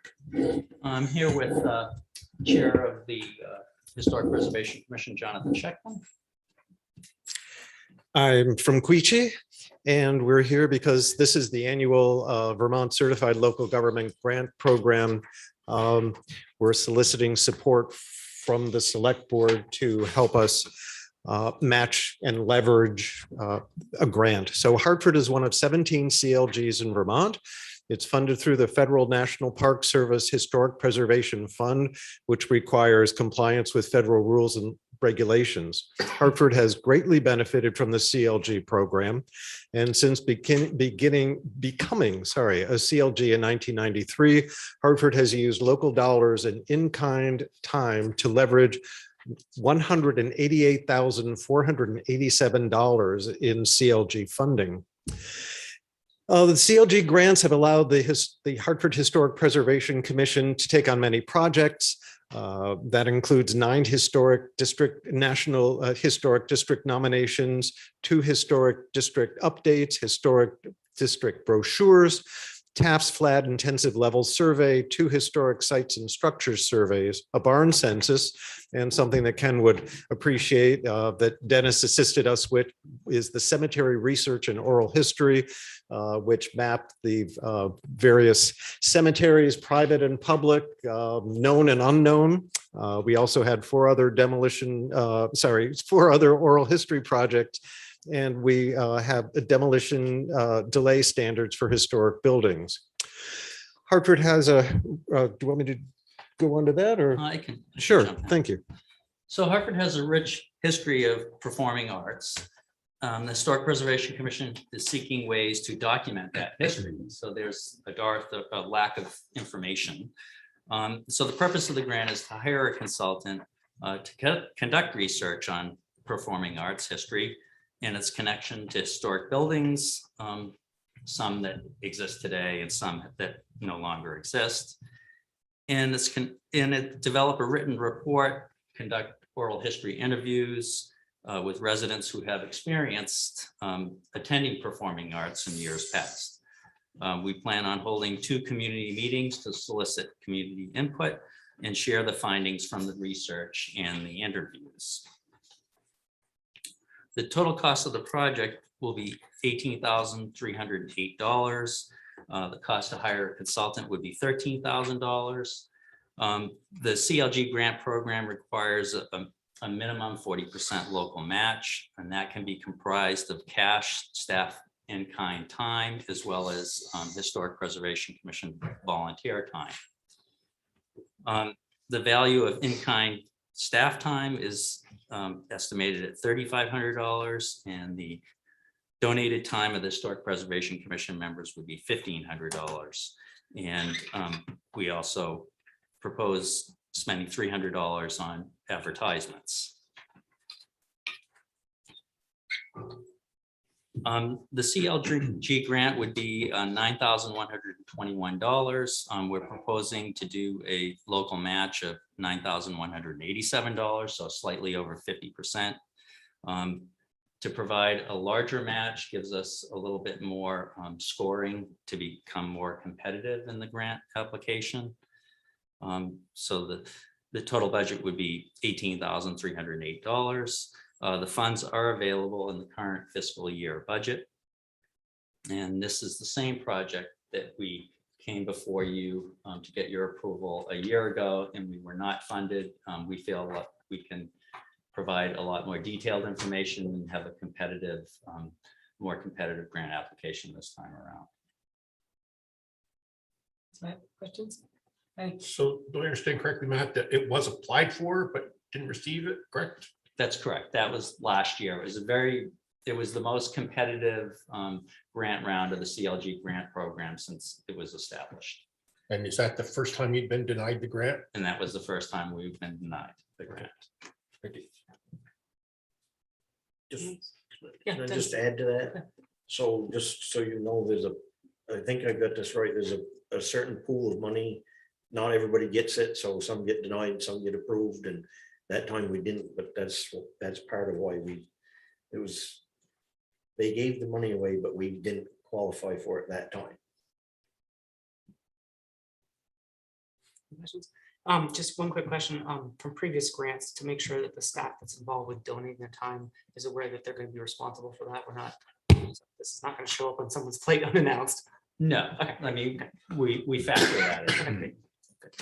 And it's not, the total amount of staff time hours is 65 hours total over the course of, a more than a year long project. Tracy, this is a question for you.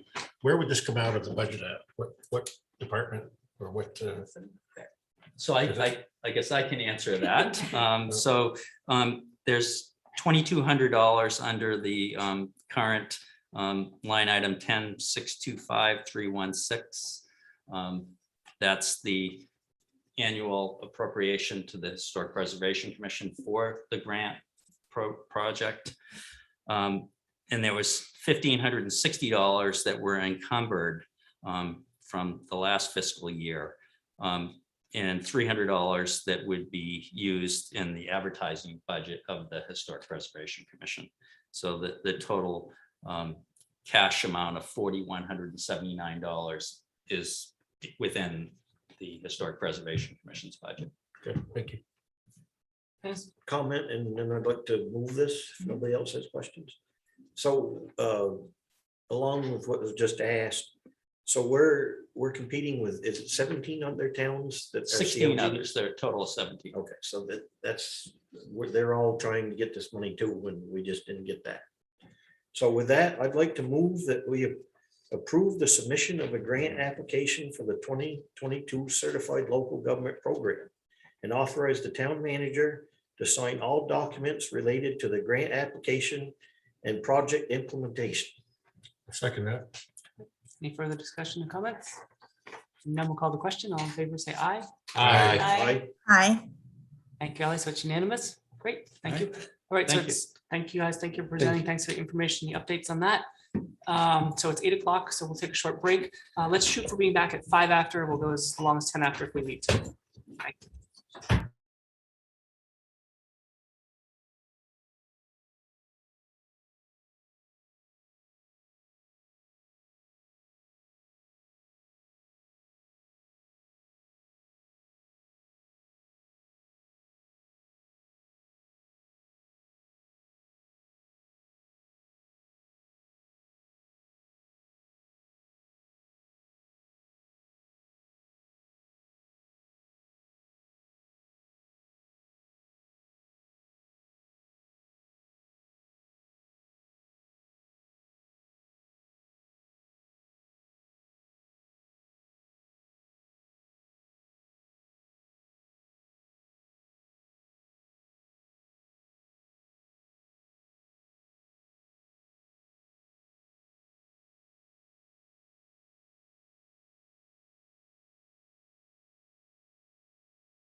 Just make sure Ally's ready to go.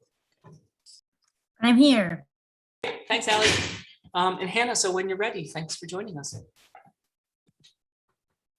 right. Good evening, everyone. Thank you so much for having me. My name is Hannah Tyler, and I'm the Director of Public Works. So since the next two items that we're here for are solid waste, one of the messages that I really want to get across to everyone is that as we move forward in whatever manner we all decide is the right way to do it, that we are doing this in a manner that is in total partnership with the state for compliance. We know we're going to rattle some trees here because we're shaking up a whole regional waste disposal system. So, you know, we're working really closely with the state to ensure that we are in full compliance with all of the regulations that they require for our community. So our first item tonight is asking the board to approve our RFQ, request for qualifications proposal that we issued several weeks ago. In hearing that we are looking to transition to a more sustainable way to manage solid waste for town of Hartford residents, we issued a request for qualifications to nationally for any consultant to make proposals to us to review what we do now and help us with a transition to something that's more sustainable for us. So a little bit of RFQ 101. So a request for qualifications is a way for municipalities and governments on both very local levels and all the way up to federal levels to evaluate consultants on a qualifications-based manner rather than bid proposals.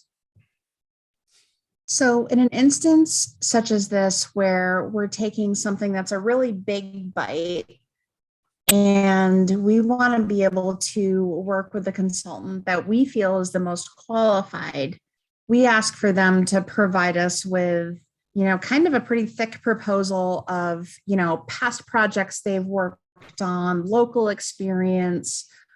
So we ask for a lot of information from them to make a proposal to us. And we worked with Tracy, Mark Morgan, who is the Lebanon solid waste manager. We worked with John Fay, who is the recycling coordinator for the Wyndham Southeast Solid Waste Management District, who formerly worked in the state's solid waste permitting department, and myself to review the proposals that were received and evaluate them. And so essentially what we're asking for this evening is for all of you to approve the ratings in similar manners as we have done before with some of our state revolving loan funds, so that we can continue to use this this proposal. Sorry, I'm having a little bit of a moment. We want to be able to continue to use this manner of soliciting proposals to meet the needs of our procurement policy, but also utilize a firm who the four of us all believe is a fully certified firm to meet the needs of this proposal. The ratings for multiple different avenues of evaluating our solid waste facility and regulatory needs are in the packet.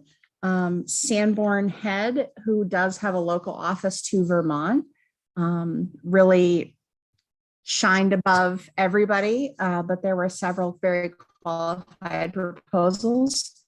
So we're just asking that the board approve our rating system so we can continue to work with them as we transition. Thank you, Hannah. Kim, go ahead. Well, thank you. Go, Joe. What was the criteria that you came up with to rank Sanborn number one? I don't have the proposal in front of me. We did issue an extensive request for qualifications that rated all of the firms that were solicited in terms of solid waste management consulting, solid waste management engineering, and environmental monitoring. Joe, some of the other things that we looked at is responsiveness, completeness of their proposal, the background of the individuals that would be part of the team, previous and other projects that they're working on, if they matched kind of what we thought Hartford needed in terms of that. And then also, I believe we spoke with the top two. And so just, I don't want to say a gut feeling, but how they presented to all of us, how they answered their questions. And for me, a big component of this was how they interacted with community engagement. So that's where I was coming from, not being a solid waste person myself. Where's Sanborn hit out of? Ooh, that's a Hannah question. They have a local office, but they have other offices as well. But they do have a local law. So that's correct. I don't remember exactly what town it is, so I don't want to misspeak. They are local to Vermont. And I do want to clarify that they are the firm who has spent quite a bit of time at our solid waste facility. They were heavily involved in the design and permitting of the solar fields on the facility. They are also the firm who took the most interest in assisting us with our methane investigation mitigation issue currently, because they were familiar with the facility. So they have, and I know they've worked with other local solid waste entities for a variety of reasons. They came highly recommended. So both Both you and Tracy obviously worked with them before, and you have a sense of comfort with them. Yes. Yeah, they're knowledgeable about the area, and I was impressed with their plans for community engagement, which can often be difficult to get a variety of people to the table, not just the same old folks. Thank you. You want Kim, go ahead. Yeah, just to clarify the RFQ process opposed to the RFP process, is that anything like that? Are we having any decision on, I mean, that part's already been done. I guess okay, sorry, let me form a question. You said why you did an RFQ. So this is perfectly in line with our procurement policy. Yes? Yes. Great. Okay. Yes. Just at the end when you were So this is a really, nope, go ahead. you go, just at the end when you were speaking, somehow I was jarred to think that you were asking us to approve the RFQ process, but that's already been done. So it's just approving this company through an RFQ process. Right? So what we're actually asking tonight is for the board essentially to have, to trust in our ability to vet an RFQ process in accordance with Town of Hartford purchasing policy requirements. So this is something that we do, I can't say regularly, but this is really something that is commonly accepted very nationally and statewide to vet people based on their qualifications, not as a low bidder status, because we want the right person for the job, not necessarily the lowest bidder, especially in a case like this. Does that answer your question? Absolutely. Yes. Thank you. Okay. some of the same concerns that Joe had in terms of the criteria to do the evaluation scores.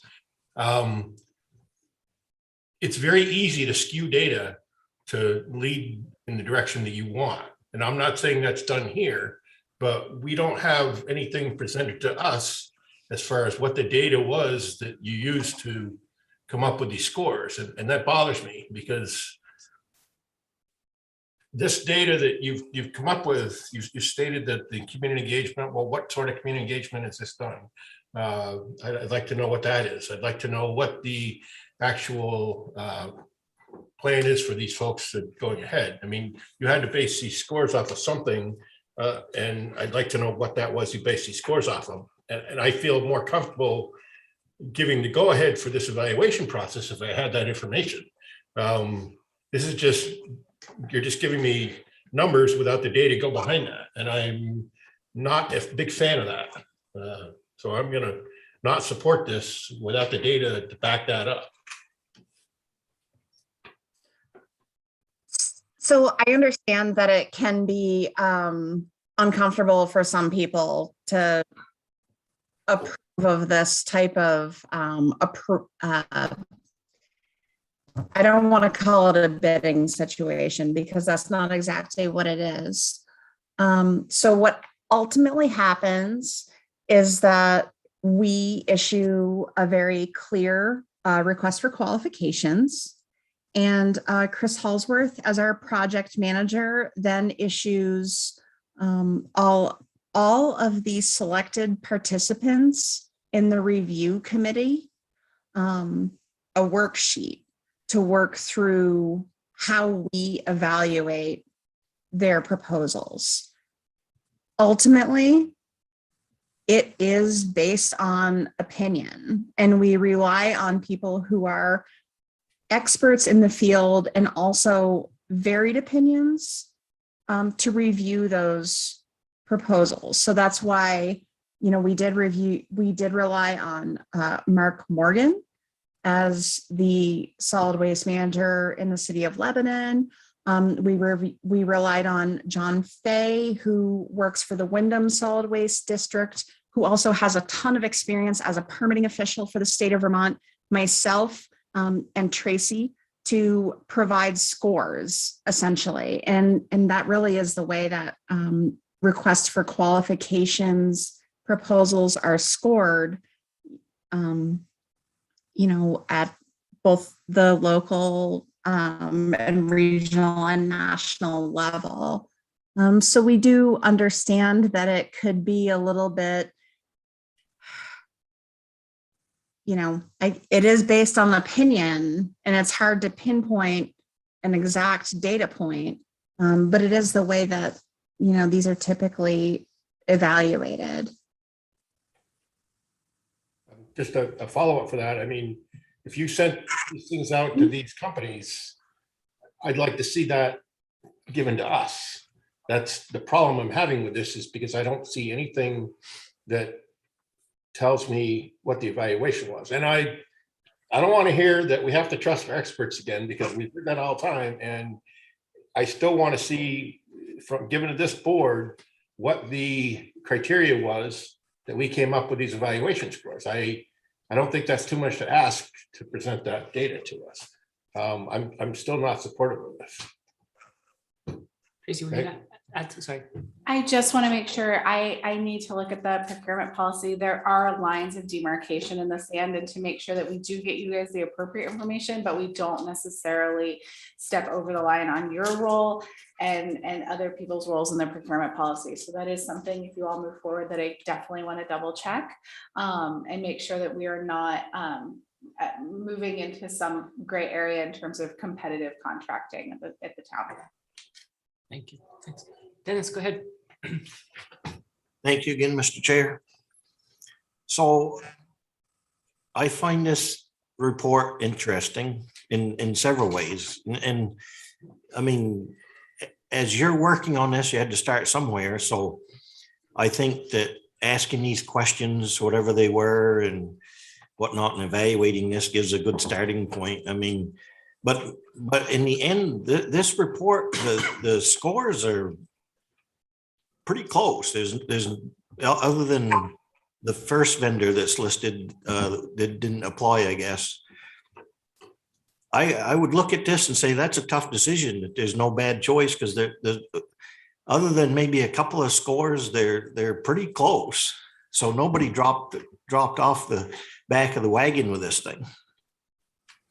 So I'm interested in this, and I do get nervous about statistics. To quote a Hartford resident, Paul Keene, when it comes to statistics, he said that there's lies, damn lies, and then there's statistics. And I never forgot that. And at the library where I used to work, we used to have a book, How to Lie with Statistics. I'm not suggesting that's happened here, but it just gives me I just, when I see numbers like this, I just wonder. But again, it's certainly a good starting point to narrow this down to people. And I've heard of Du Bois King. I know they've worked with us in the past. I'm not familiar with these other ones.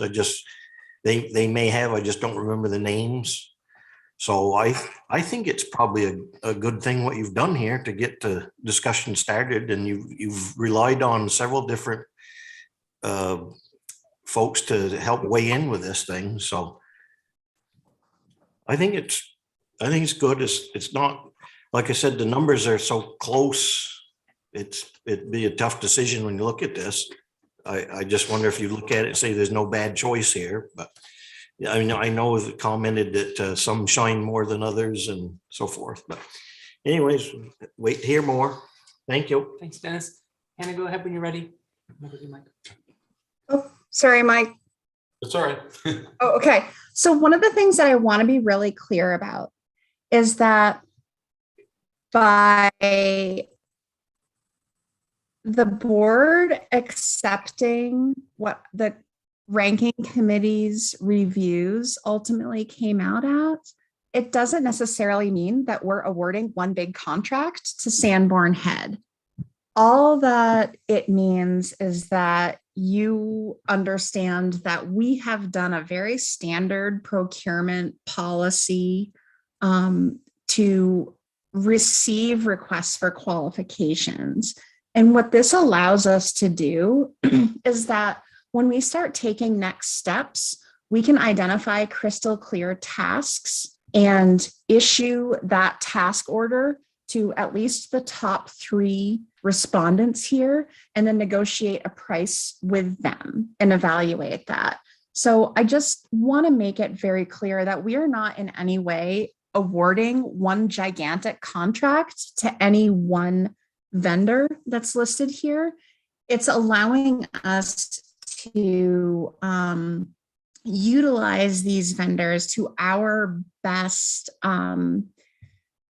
in our best interest, both for qualifications and price, now that we've already solicited their qualifications. And the request for qualifications was publicly available. And so I'm happy to share that once again with members of the public and the board, so they can see all the research and work that we're doing to get to this place.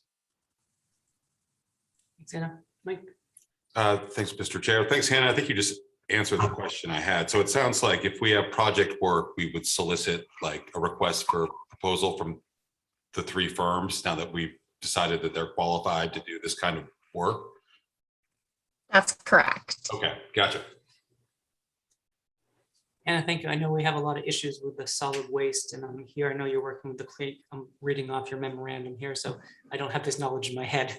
So I'm just appreciating your expertise here about, consulting with the Clean Water State Revolving Fund, making sure that we comply with the state and federal regulations, and that this is in the town's best interest, and that many of the loans involve substantial loan forgiveness and subsidies. So I appreciate your work on that. And then I think you have some good questions, but I think especially with this packet, which we had almost a week to review, I think those questions would be good to reach out to, like maybe in writing to email to Hannah, so that we can have that information to refer to, and that anyone in the public also has that kind of ahead of time, so that we can see that it's pretty black and white and transparent for people. So I think that will clear a lot of things up ahead of time, and hopefully answer some of those questions down the road. So any other discussion?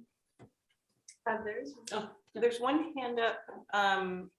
Which can we try Brian again? It might Yeah, be on a okay. previous topic. Brian, can you unmute yourself?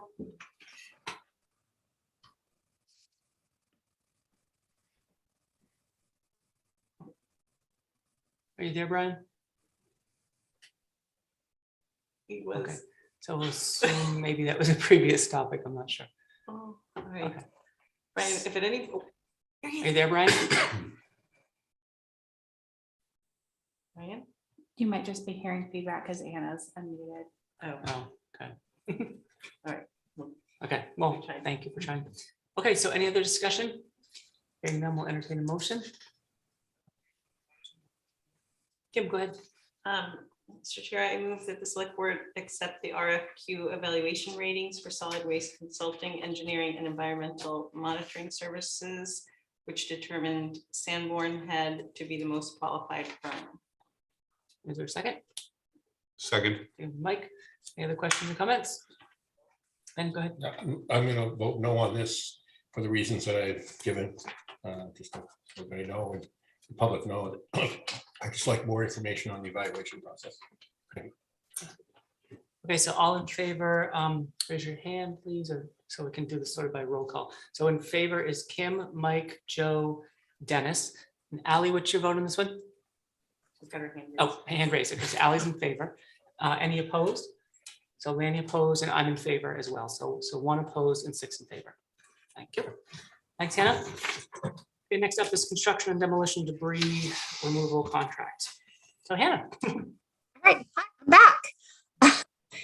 And just sorry to do a quick reversal. I actually talked to Tracy this afternoon, and we both thought it would be a really good idea at an upcoming board meeting when we maybe had a quiet agenda, that we would do a kind of an RFQ 101. So everyone on the board and all of our community members kind of understood the difference between like asking for bids and seeking qualifications for contractors, and how that fits into a lot of our funding sources.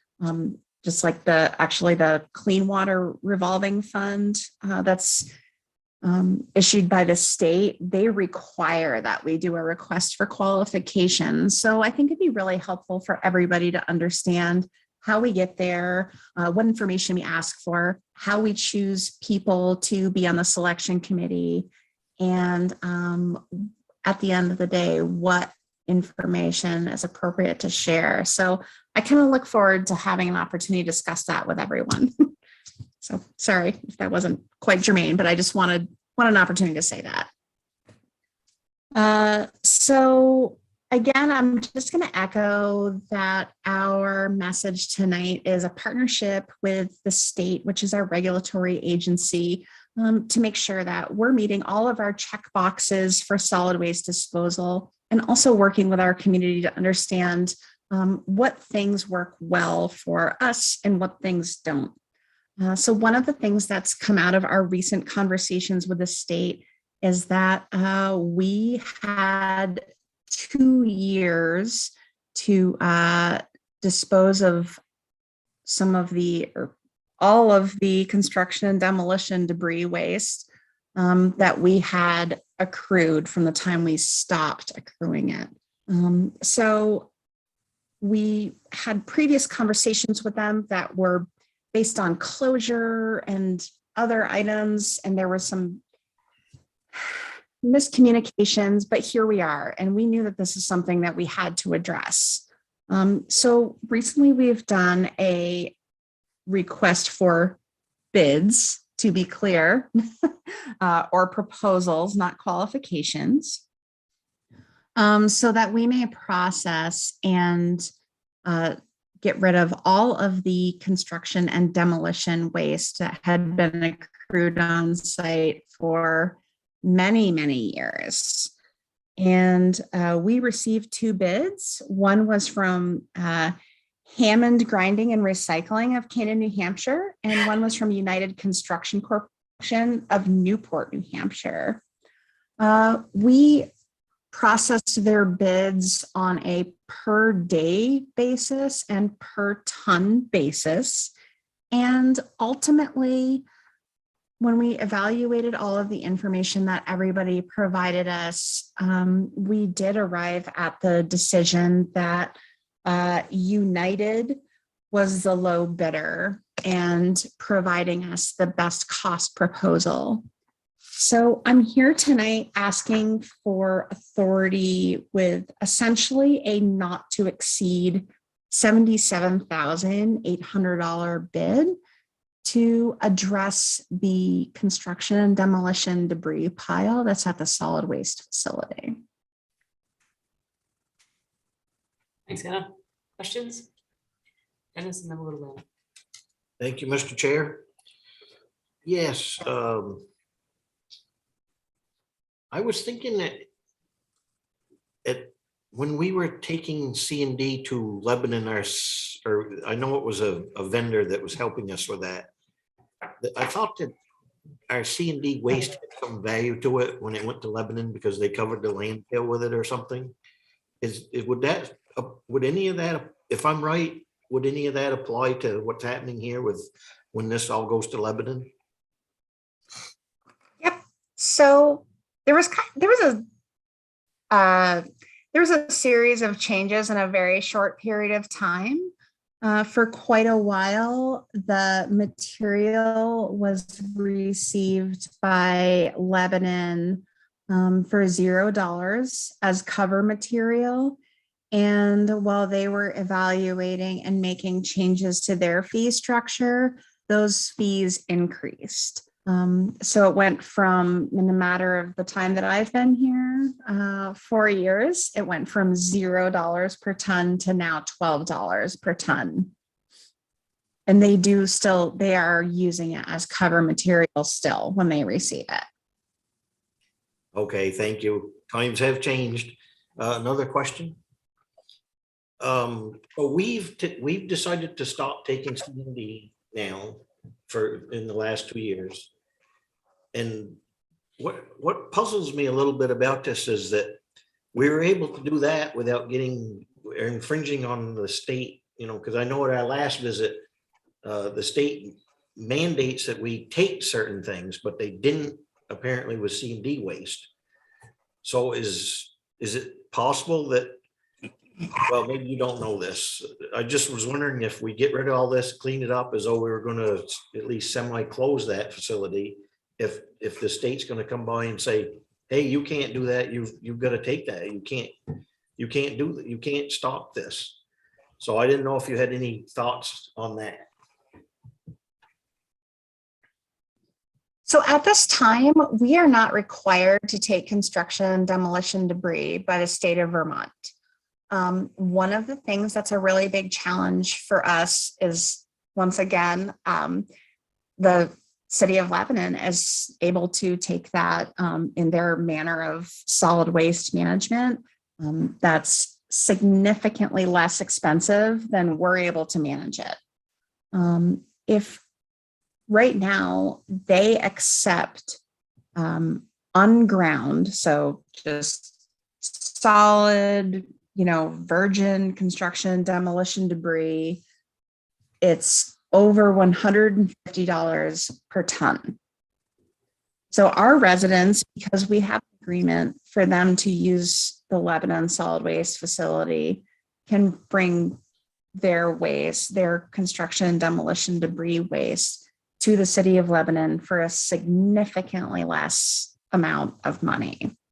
So it's really hard for us to even consider competing to keep a separate, dumpster on site and do the hauls. And once again, we can consider having it as a C&D landfill, which is how it was managed in the past. But then we'd have to revisit the idea of having a contractor on site who's going to grind it and haul it over to Lebanon or another facility for us.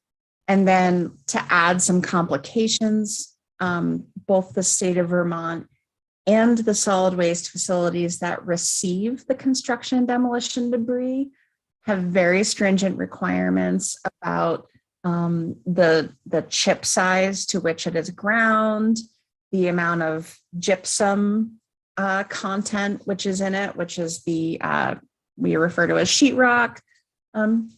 So there's quite a bit of management involved in C&D. So that's something that we have elected at this time not to get involved in again because of the the market around us. So we can't really compete. Just one final thought. I think it's final. I still struggle with this, how the state can tell us we can't take our stuff to Lebanon, that we have to have our transfer station for certain things. But C&D waste is a major waste. Anybody rebuilt, and it's bulky, it's big, it's heavy. It has to be ground, as you pointed out, and so forth. And how we're able to do that with this, but not other things. And I think I said this at our last visit, that this seems like a bigger issue for our state reps or something to help the state make some sense of all this and allow us to just be able to go to Lebanon. That seems like the easy, quick, and most efficient solution. Thank you very much. Thanks, James. Danny, go ahead. Yeah, Mr. Brown stole 90% of my question, so I only have a small part to ask.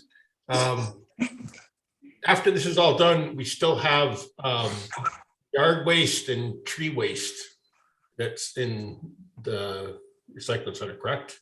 So is that going to be ground as well, or that is all included in part of this? As far as This time we're only processing. At this time, we're only processing and including the items that we have received as construction and demolition debris, because those are the ones that are currently regulated by the state with a 2-year timeline. So there are some other items on site that we have currently been advised by the state that can be considered as compostable. So we do not have to grind up yard waste. Not at this time. Thank you. Anything else? No, Kim, go ahead. When do you think this will happen? If this is approved tonight, I'm going to call the approved bidder first thing tomorrow morning and let them know that they have a notice to proceed. And this is in the 22 like contracted services or something, or like where are these funds coming from?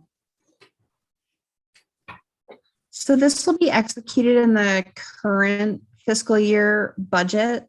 We're optimistic that because of the staffing shortages in the current fiscal year budget, that we'll be able to cover these expenses. So this is one of those places where unused salary money goes, but not as encumbered funds. This is not FY21. This is current live happening right now, Right. FY22. So That's not why I asked if encumbered. it was in 22, in Yeah. the 22, but like I was Yeah. looking to find. Yes. Hannah has been about 3 different solid waste people. We because we knew this was happening, we didn't fill those positions. So silver lining, we now have the cash available to deal with the C&D pile. Those are the questions why I'm always asking, where are we using that money for? So this is one of those things, right? Yeah, the Okay. giant pile that turns out we really do need to deal with this on a shorter timeline than we realized. We actually are able to have the cash available, mostly because Hannah has not only been the director of public works, but the solid waste supervisor for the entirety of this past couple fiscal years. So Yeah, I'm not questioning it. I'm just, it helps to understand it better. And then this question, which is probably a little absurd, but we can't grind the C&D and use it for cover for the Hartford landfill that is being closed. We can't just use it ourselves. So I get a lot of questions about,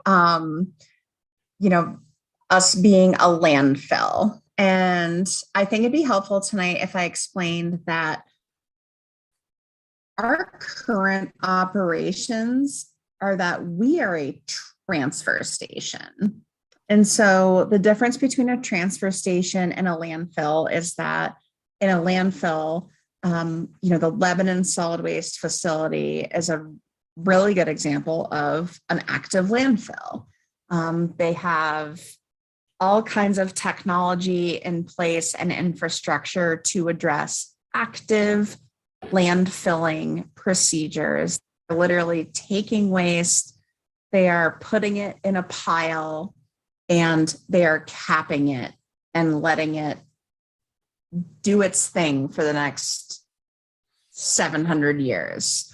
What we are is a transfer station.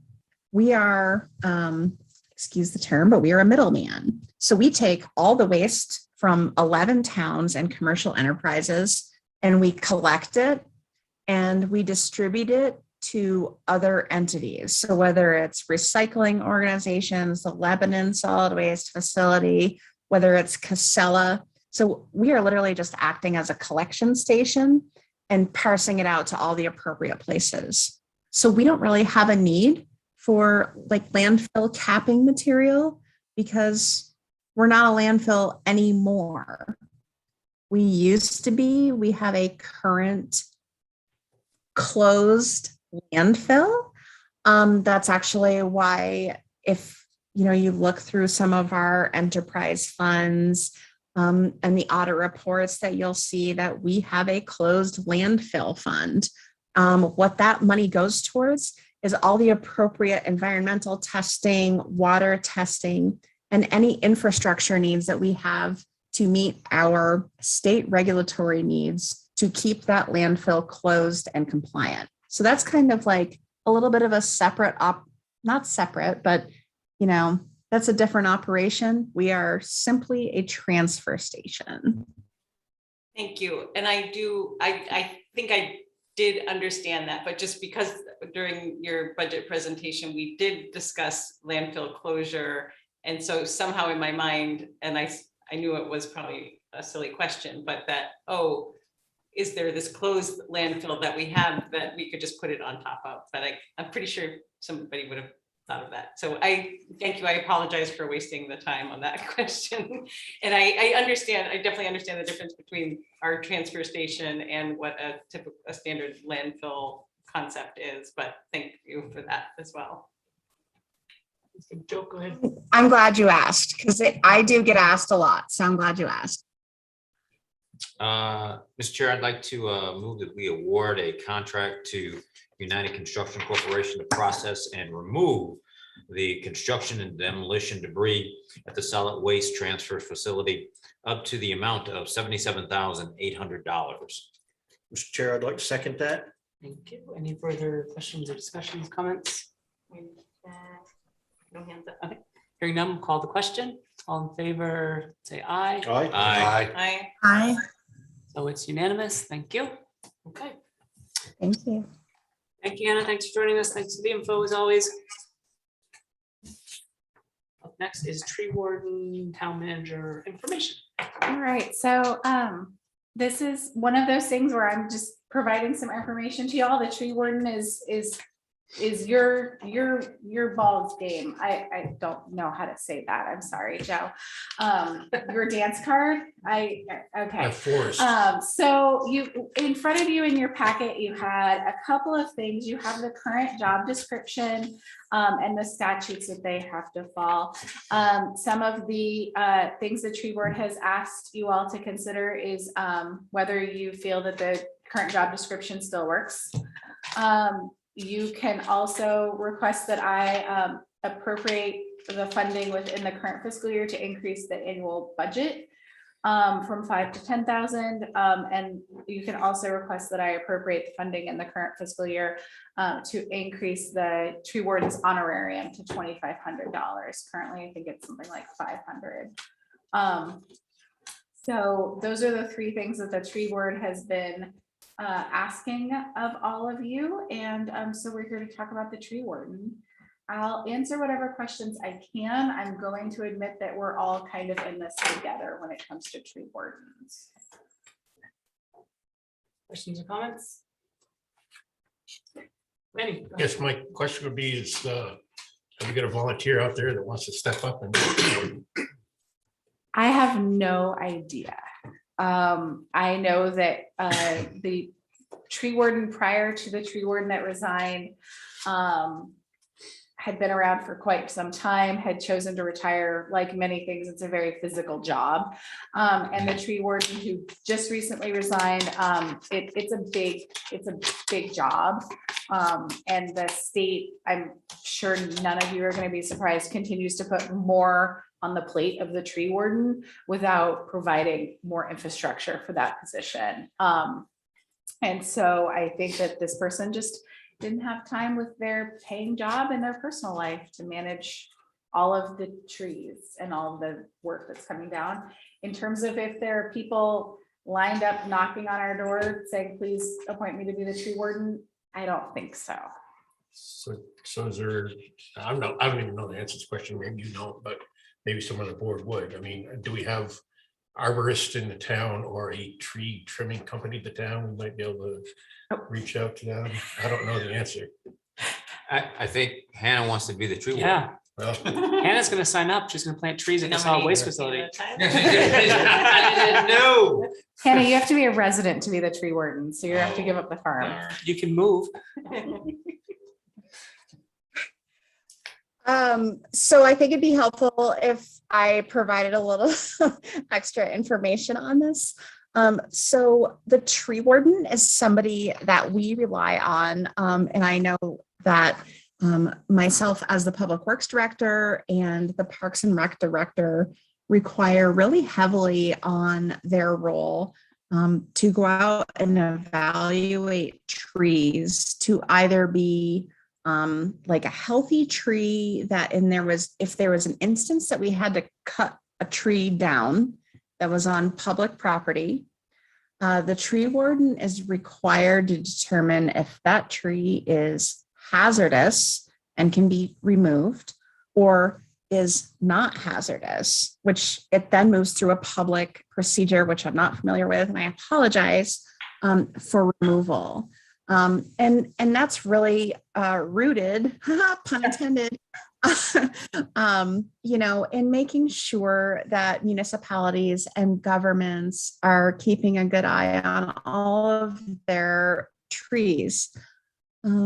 So at the end of the day, a municipality is looking for someone who has a healthy knowledge of trees and interest in serving the committee and the community, to be able to come in essentially on call. That's why there is a stipend associated with it, to be able to, meet with myself or Mr. Hausler or members of whatever, to, say, yeah, this is a tree that is unhealthy. It's a hazard to the community or the traveling public or our walking public and should be taken down.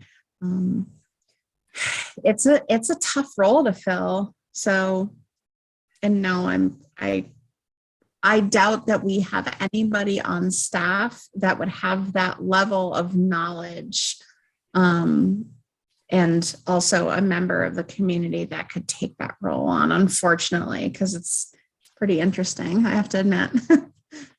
And how many hours a week or a month does this person dedicate to the job? So it's hard for me to answer without consulting with Scott Hausler. I know that we call on this person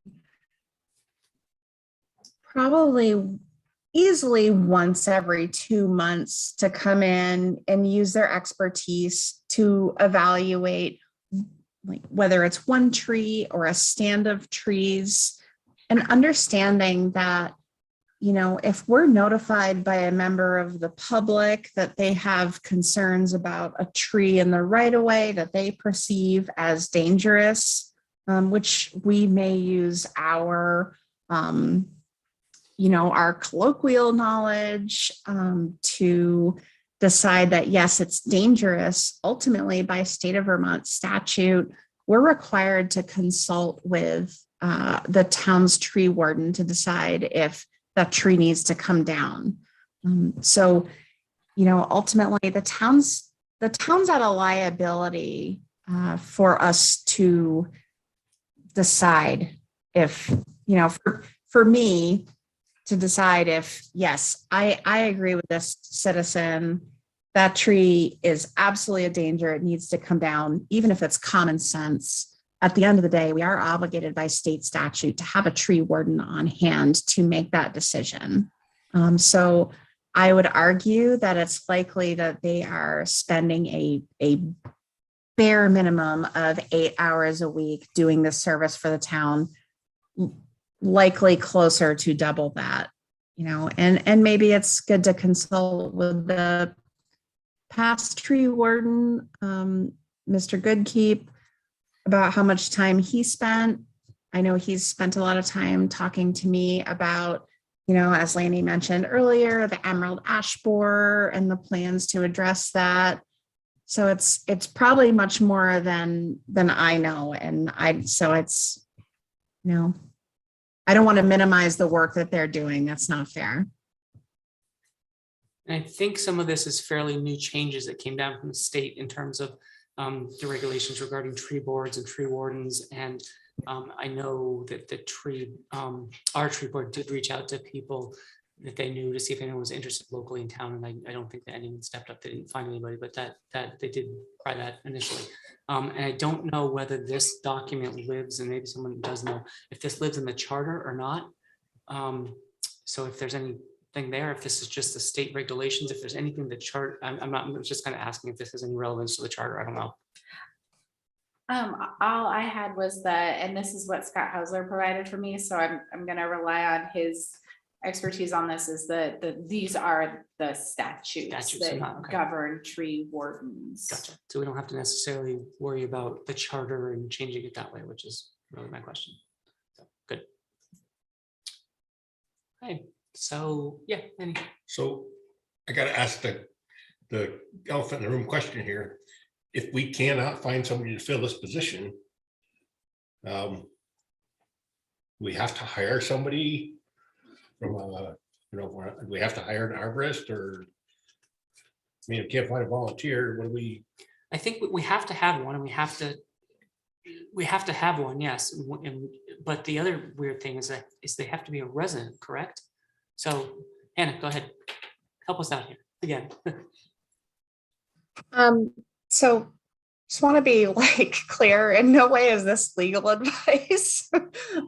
But my past experience working for the town of Brattleboro and in conferring with Scott Hausler in the past is that a good way for us to cover our bases until we get somebody who is, you know, willing to take this role on is on a, you know, as needed basis to contract with somebody who is either a certified arborist or a certified forester to address trees in the right of way or on public property that need to be removed for, you know, whatever reason. And so we were relying on that third party to provide us third party advice, you know, to cover our bases.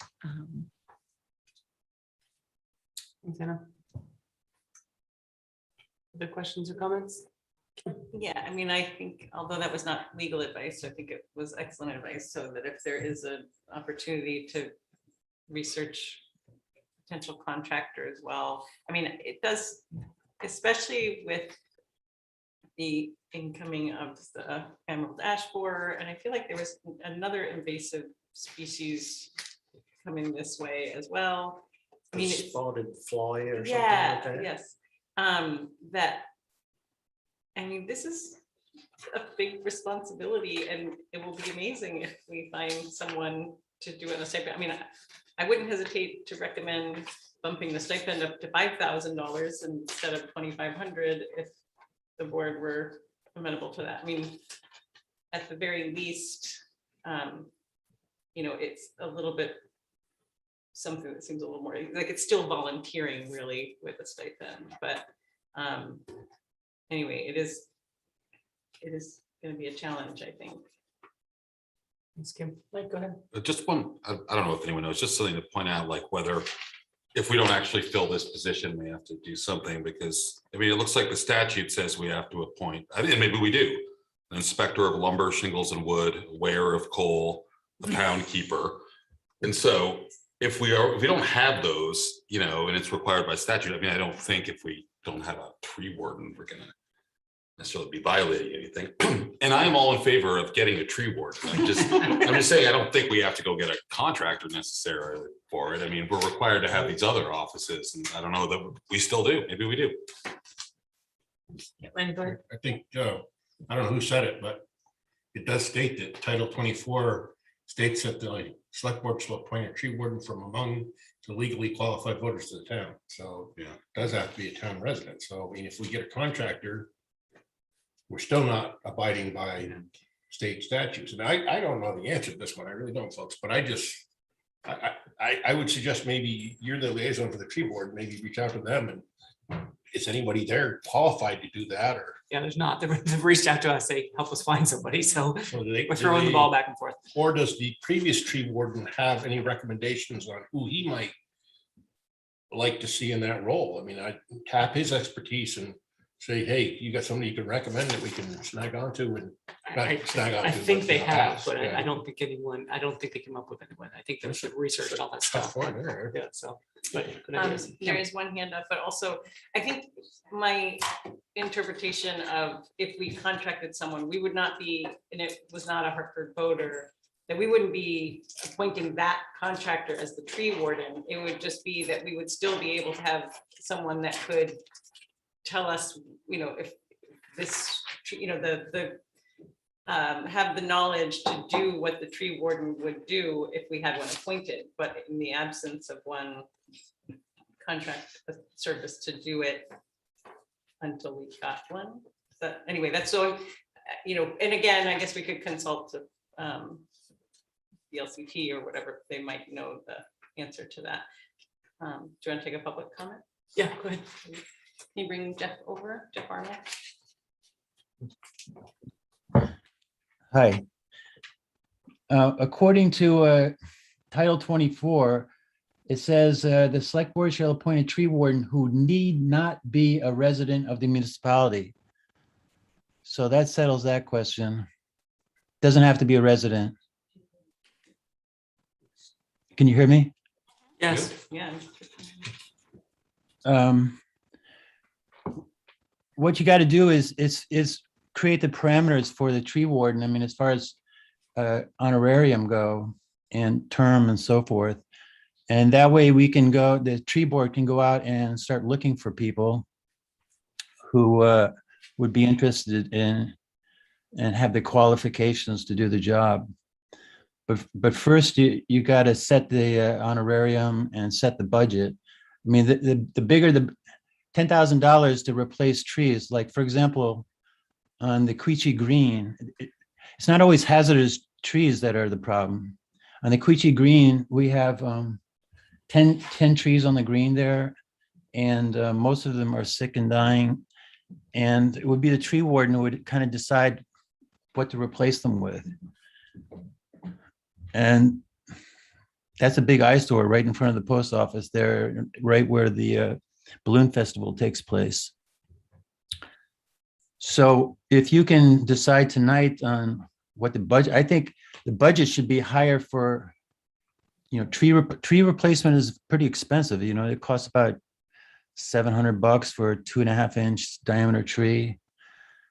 So, and then the pruning contracts to clean up all the dead branches off trees is also expensive.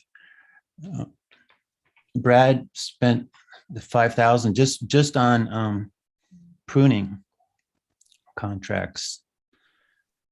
So if you know, if I was thinking that the honorarium should be paid out once he's expended his budget. That way we know that we're getting our money's worth out of the tree warden. So if he's you know, or maybe half and half or something like that. I mean, it seems like there has to be some requirement before he gets the honorarium. Or she,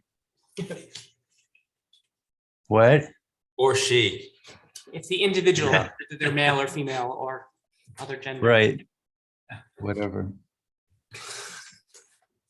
Kim, go ahead. But first you got to create a budget and an honorarium, and then we can start searching. The tree board can start searching around for people who are qualified. And according to Title 24, it says that it doesn't have, the person doesn't have to be a resident, so that makes things easier. Can you say, which section is that in? Because I'm not, what I'm reading says such. Hold on. What I got from the tree board that I gave to you is different than what's on the VLCT tree law FAQ. So I'm on the legislature.vermont.gov, and it does say that they do not need to be a resident. But what I got from the tree board is older, it looks like. So there we go. Okay, There we go. good. Thank you. Thank you. And can I ask one more? Jeff, are you still on there? Yep. So currently in the 2023, the proposed budget that we're working on, there's $12,500 for the tree warden, including the 2,500 stipend. What are you suggesting would be the appropriate number there? Well, I think the budget should be increased. He doesn't have to spend it all, but it would be, I think 2,500, you know, the ratio of 2,500 to $10,000 is not big enough. It should be that the budget should be more like 15,000 to 2,500 or something like that. Okay, I'm not entirely sure I understand you. So the current proposed amount is like basically 10,000 for pruning and streetscape and plantings, and 2,500 stipend for the tree warden. Right. So you said you're suggesting 15,000 for the tree work? For replacement of trees and pruning and taking out dead trees, like you said, the emerald ash borer it has hit town. I think the Valley News called me today or something. I think they've got the first case, documented case of EAB in town. And you know, we treated all the trees on the way to the county courthouse, which are all ash trees. Ash trees are planted on the municipal land leading into the high school, and also in front of Radcliffe Park or some. And some of those we treated this summer. It cost us $1,500 just to do that. That came out of the rec budget. We're not going to try to treat all the trees, obviously, because it would be too expensive, but we'd like to try to save some of them and treat them. The treatment lasts for 2 years. It's a chemical treatment. Can you tell me what your ideal number would be for that line in the budget? 15,000. 15,000, and then plus a $2,500 stipend for the tree warden, Yeah, or 15,000 total, including the stipend? no, 17.5. Okay, thank you. Jeff. Okay, so that's. And that can be modified, you know, from year to year. I mean, the budget doesn't have to stay. We'll see how that works. If it's too much money, you can cut it. Okay, thank you. Thanks, Jeff. Mhm. Okay, so we now have some guidance there and can figure, you know, what we perhaps want to do. I don't know if we want to do something at this meeting. We want to wait until the next meeting, probably, where we can make a motion that's been more performed and warned, so people are aware. How do people feel? I mean, it has been, so from 2020, the actual amount was $4,265. Actual for 2021, $1,396. And then approved for 2022 was 5,000, and then proposed for 2023, 12,500. And so this member of the tree board is recommending that we bump it up to 17,500, including whatever stipend for the tree warden. And I mean, I think because of, I mean, we are about to have an influx of at least one invasive species that we may want to just consider. I mean, maybe, I guess it's probably too much to establish a tree reserve, probably. So that we don't have to, or that could be encumbered if it isn't used. We could encumber it if it isn't used. I mean, I think we're gonna need some tree attention, but you know, and again, and especially like if we have to contract to do some of that work, would that come out of there, do you think, or no? My understanding is that the previously, like the tree wardens didn't do major work on their own. They did contract out to move tree to From that fund. and that money would come from that. So I would be supportive of that. Yeah. Okay, so does anyone feel comfortable making a motion this evening to do that, or would you rather wait until a further meeting? Could we bring it to the December 7th meeting where we're gonna do some final, like, I have some things to propose as well as the 7th, that. Yeah, for the fiscal year 23, totally. I'll write this down and add it to my presentation, which is currently in draft form for the 7th. The thing that what I'm hearing from my staff is just pressure to review the current job description and all of that stuff for right now, because we don't have a tree warden right now. And that's where I you know, I've been able to say that I could identify going from the 5,000 to 10,000 and bring the honorarium up to 2,500. That's something that in light research, not wanting to do a ton of it, we could manage in this current fiscal year. I think that the job description looks fine in my opinion, as is. Anyone else have any recommendations on the job description? Are we happy with the way it is, or? Don't know enough to know. Just make it go away. Sorry. I'll just. Yeah. Thank you. Thanks, go ahead. Thank you again. So I'm just sitting here thinking how we could address this in another way or whatnot. And so my first thought was, you know, we could hire a tree service, but a tree service is not, they'd probably likely say, you know, it's in their best interest. They'd probably make the most money of just cut the thing down. And that's not what I want to hear. I'd like to hear somebody that has a genuine interest in this, that says that can be saved. We can trim it out a little bit and it can be saved, or it needs to come down. And so that's and our trees are very valuable to us all. So I just think that, I just wonder if the 25, it sounds like we're going to address this more on the 7th, but to get somebody to encourage somebody for 2,500 for this, I'm not sure that, I don't know what the magic number would be to attract somebody to do this, but yeah, I'm hoping that we'll learn more on the 7th. But I'm very interested in this because this is would be a valuable person to our town. Do we know, I hope this doesn't sound as stupid as I'm going to say it, but do you need to be, I mean, is there training or certification for a tree warden? Do we know? I mean, are there qualifications? I mean, how do you become a tree warden? I have no idea. I kind of just want to say yes or no on the job description and give it a good faith effort to see if somebody steps up to the plate. Might as well try.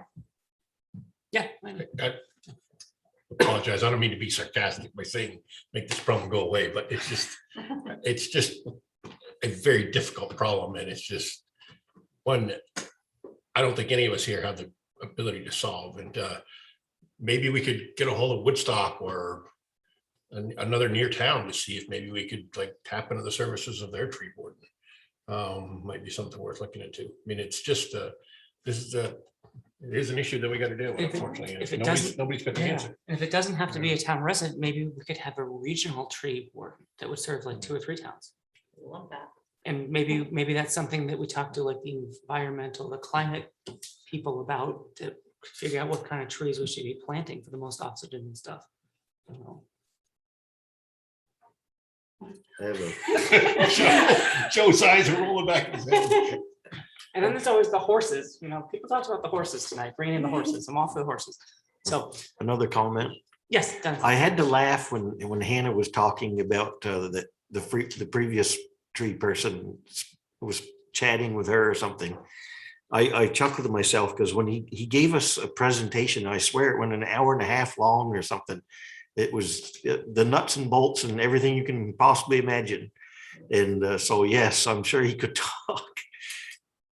Yeah, he was very passionate about his work. Okay, so out there in your daily lives, be on the search for a tree warden.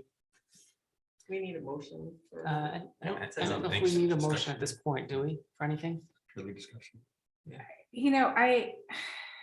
I didn't know what to do on this one because it's really kind of up to y'all. I mean, did it say? It just says. No, it's It just says informational. informational. But if you And then I think we need to wait. I think we'll talk about the budget stuff at the next week, and maybe by then we'll have some, something, if we need to revise the description or anything for the job. I don't Or know. if you need a motion for the job description, can you do that then too, or do you want to now? I need to do some more research. I know that we say like, if it doesn't say motion, we don't need to do it, but I don't know that line exactly, but I do know that the tree board is very anxious to get this started. So I think that there would be less tolerance to hold on, just even for the job description, and see what we can get for a couple weeks, but it's, again, totally up to you guys. We don't typically, but because this is a appointee of the board, ultimately, like, that is the only reason we would have to approve a job description. Like, we wouldn't normally approve a job description that you create for staff. No. But because this is an. No, appointee and of this is the current job description, so if there wasn't any changes, this is what likely, if there, this is like any other committee appointment, we would just put up what we have. Mhm. It'd be like changing y'all's job descriptions. I mean, Yeah, sorry. Earlier this evening, Joe spoke about following procedure, so should be following a procedure on this. If it requires us to make it wait to get more information, then that's the right thing to do. So we're gonna follow procedure on one thing, we gotta play by the rules and everything. there's one more. public Yes, hearing. go ahead. Can you bring Kathy over? Kathy Melisick? Hey, it's me again, Kathy Malisick. There is there is a frequently asked questions thing for the Vermont Forestry Group that actually says, sorry, I was Googling while you all were talking, that says, with consent of the legislative body of the municipality, the tree warden may, item number 2, enter into agreements with other municipal corporations to provide tree warden services or training. So you can, that tells me that you could coordinate with another group and you could share tree warden services. Reach out to Woodstock. And it's under, I'm happy to send someone the links, Vermont Tree Warden Statutes, updated January 2021. They were trying to modernize it. I think Tracy's got it up too. Okay, good. Thanks, Kathy. Well, All right, how about we bring it back on the 14th, but what I'm hearing from all of you casually is no major changes to this job description. So we don't need to do any line edits. I don't need to reprocess it, find the Word document again and all that stuff. I guess the only other thing would be the standard line of like, potential for other things. Like Other duties as assigned? Yes. Do you guys want another comment? Jeff's back on. Sure. Okay, yes, Jeff. Go ahead, Jeff. Yeah, I just wanted to second that that information I think is actually in the job description, that the tree warden has the right to make contracts in other towns and get paid for those services or something like that. So, and I think Windsor has a tree warden. So in the interim, maybe we could talk to that person. And as far as qualifications, you might want to add some qualifications to the job description. I mean, they should have a background in forestry, although I don't even think Brad had a background. I think he was just a hobby for him. So you can get really good people who are just hobbyists, but you might want to put it in a description. And then there might be a tree warden descriptions out there, like Middlebury and St. Albans. I think they have paid tree wardens. So I can look up in the interim, I can try to find a tree warden job description and send it over to you. Sounds great. Thank you, Jeff. If you guys are going to change this, the board packet for the 14th is absolutely deadline. Lana needs everything by 9 a.m. Friday the 10th. So we're working on a short deadline, and I think all of us who are left in this room are pretty toasted on the last couple of months. So we're trying to move quickly, but you know, the processing of these board packets, we're pretty tired. So more time is better. Thanks for the reminder. Thank you. Okay, so let's move on to COVID-19 vaccine and masking. We thought we would save the easiest thing for last. So a couple of updates. When this went on the agenda originally, we were looking at the OSHA emergency temporary standard, which had a lot of vaccination and testing requirements. And that's the update y'all were going to get. But it has been stayed by the U.S. Court of Appeals Fifth Circuit. And we're getting the guidance to just monitor the situation, not to develop a plan until we see where that goes. It's sage advice. We don't have a ton of staff just hanging out, waiting to develop plans for things that may or may not come to fruition. So we're just all keeping an eye on it. The department heads have given me feedback. They're staying in contact with their colleagues in other municipalities and their professional organizations. And when and if that ETS moves forward, at that point, we will probably dig in deep administratively and comply with that ETS. So that's where we're at on that. And then the act relating to temporary municipal rules in response to COVID-19 came up. So this happened on the Monday before Thanksgiving. Both the House and Senate passed this bill, which allows local municipalities to enact local face covering ordinances. As you all can imagine, the Monday before the Thanksgiving holiday was a really terrible time for this to happen, not just for all of us sitting in the room, but for boards and staff around the state. So VLCT over the Thanksgiving holiday came out with some model legislation as well. And your agenda memo has some of the kind of baseline stuff about the municipal rule and two kind of bare bones provisions that Brattleboro had initially drafted up when this was coming down the pipeline that other municipalities like us borrowed. One change from my memo, the law doesn't provide any guidance on how or when they can enforce the rule. VLCT has since provided clarity on that, and one of their model ordinances does have an enforcement option. So that's on the table if you all would like to discuss that as well. And I'm here for you with some model ordinances and as much facts as I have on an emergency situation. And good. So there's also the third option, which is to do nothing and leave it as we have it. So we don't have to enact either one of these tonight. We can continue with the fact of asking people to mask up if they're unvaccinated, such as we've been doing now. I don't think that's, to me, I'd rather go that route, but I hate to see us mandating people to put on masks, because the people that are already wearing masks are going to wear masks. The people that are not wearing masks, they're not going to wear masks. So mandating, I don't think it's going to really change it, unless there's more teeth to this thing that we're currently aware of. Just my opinion on it. That's good. Thank you again. I am not set on any of these options. I'm perfectly comfortable about wearing a mask myself. I do wonder, we've gone through, now we got a new variant of this virus. Who knows where that's gonna head, but we went through the whole thing of not mandating a mask rule. We suggested it and encouraged it, but we didn't, we went through the whole thing in the last year and a half or so without doing that. No, the state had a mandate. There was a state mandate during the state of emergency.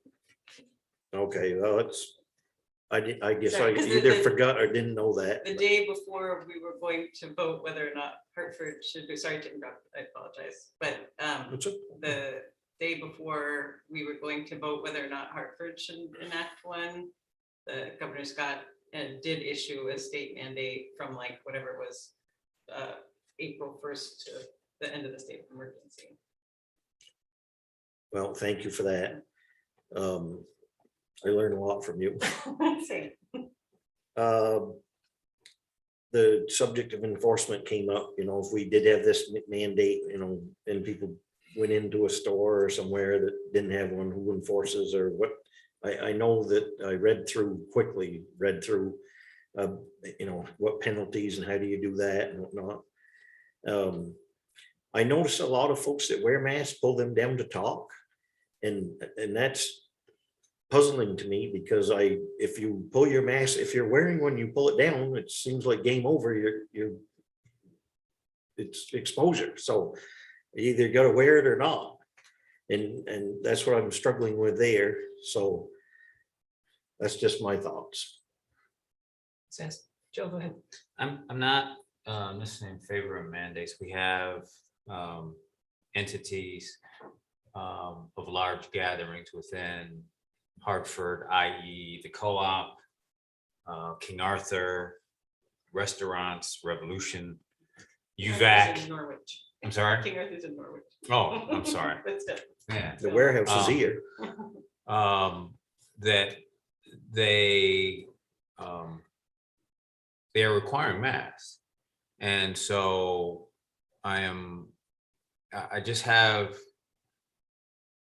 a problem with mandating it and having, if we mandate it in the convenience store and someone work $13 an hour, having to enforce that, and it's very difficult and putting people in very difficult situations. And I don't know if, and the enforcement, just like Dennis said, is something that I'm not necessarily comfortable with, or if it's even possible.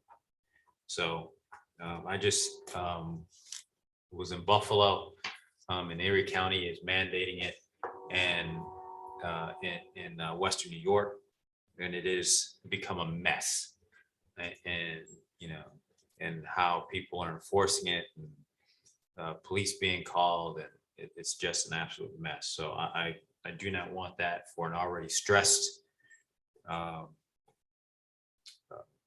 public safety department. So I'm against the mandate. Mike, go ahead. Oh, thanks, Dan. Just a couple thoughts. I would think of the two sort of, potential resolutions here. Like if we were going to take any time to debate and actually vote on one, I would vote on, I think it would be more worthwhile to debate whether to require it or not. This other one of encouraging, everyone is encouraged by the federal government, the state, to wear a mask, so I think that one I just don't even really see the point of doing it. So I mean, if we want to talk about one of these resolutions, I'd be willing to listen on the merits for actually requiring one. I do think, and I'm not necessarily in favor of a mandate, but I do think it would probably put some people who are on the fence into wearing masks. If we had a mandate, I'd be wearing a mask right now. I think we all would. And certainly if we adopted it, I wouldn't want an enforcement mechanism. I think the fact that's just asking for too much trouble, you know.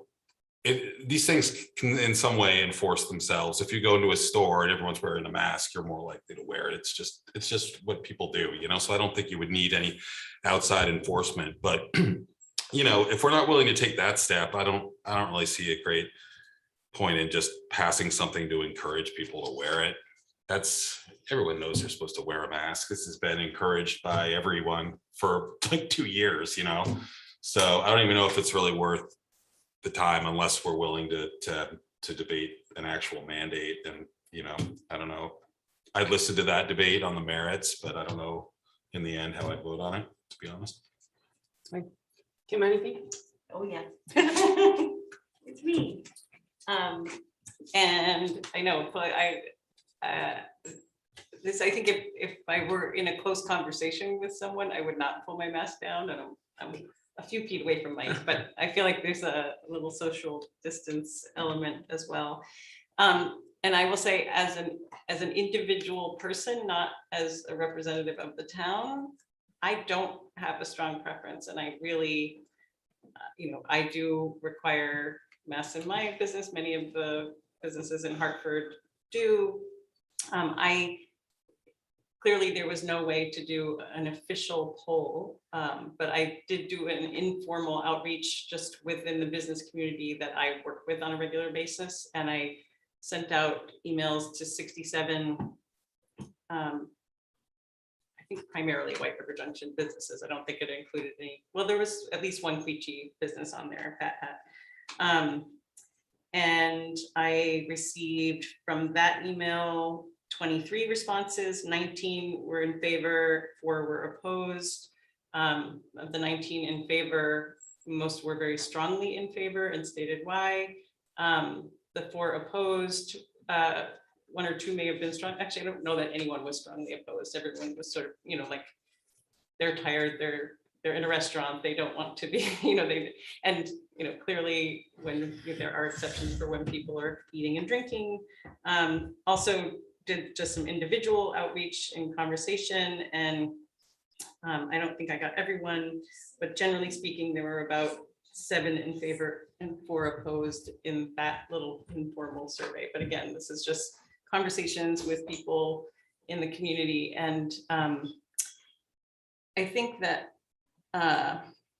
because of the things that I think are sort of pushing me to being in favor of a mandate, a temporary mandate that with, and in fact, I think if we do adopt either of those proclamations, I would want to make some adjustments just to the language about the effective period to clarify it a little bit more. But because we're in winter season, if this were the beginning of June, where more outdoor options were available, we're going the holiday season where more people are traveling and gathering in bigger groups. There is a new variant that we are not fully aware of. So I feel like a responsibility to say, please consider just, I mean, we've been dealing with this for so long. It is a pain, it's uncomfortable, it is no fun, you know, especially if you're someone who has to wear it all day long in public. And so I feel like I feel an obligation to vote in favor of a temporary mandate because of those circumstances. That's good. Is Ally there? Does Ally have any comments? I do, yeah, thank you, Dan. I had my hand raised. I think I had some similar thoughts to Kim on this, and I also didn't get a chance to formally poll folks in any kind of concerted way, just with the timing, but from sort of the informal sense I was getting, it seemed to me that there are at least a few more in favor of a mandate versus no mandate. I agree with Mike that sort of the middle ground of we strongly recommend won't necessarily create more change than, you know, actually mandating something or not. So I would be in favor of, you know, going the strongest route one way or the other, just for clarity of expectations for the community. And I think I'm leaning more personally towards a mask mandate, both just because what I've heard from the community, and then also tracking cases in Windsor County so far, which, you know, any sort of rise in cases is alarming. To Kim's point, we do have another variant, which I don't think is cause for panic necessarily, but is certainly cause for, you know, just being aware and being diligent. And, you know, when I'm thinking about this issue, you know, I'm trying to weigh, obviously, the advice of public health experts. And I think there was a meta-analysis that came out recently, which pulled a lot of kind of results from a lot of different studies on the efficacy of masks. And I think it's something where like 53%, definitely don't quote me on this and do your research. But from what I saw, I think it's about 53% of, in terms of the efficacy of diminishing the spread of COVID-19 when folks are wearing masks.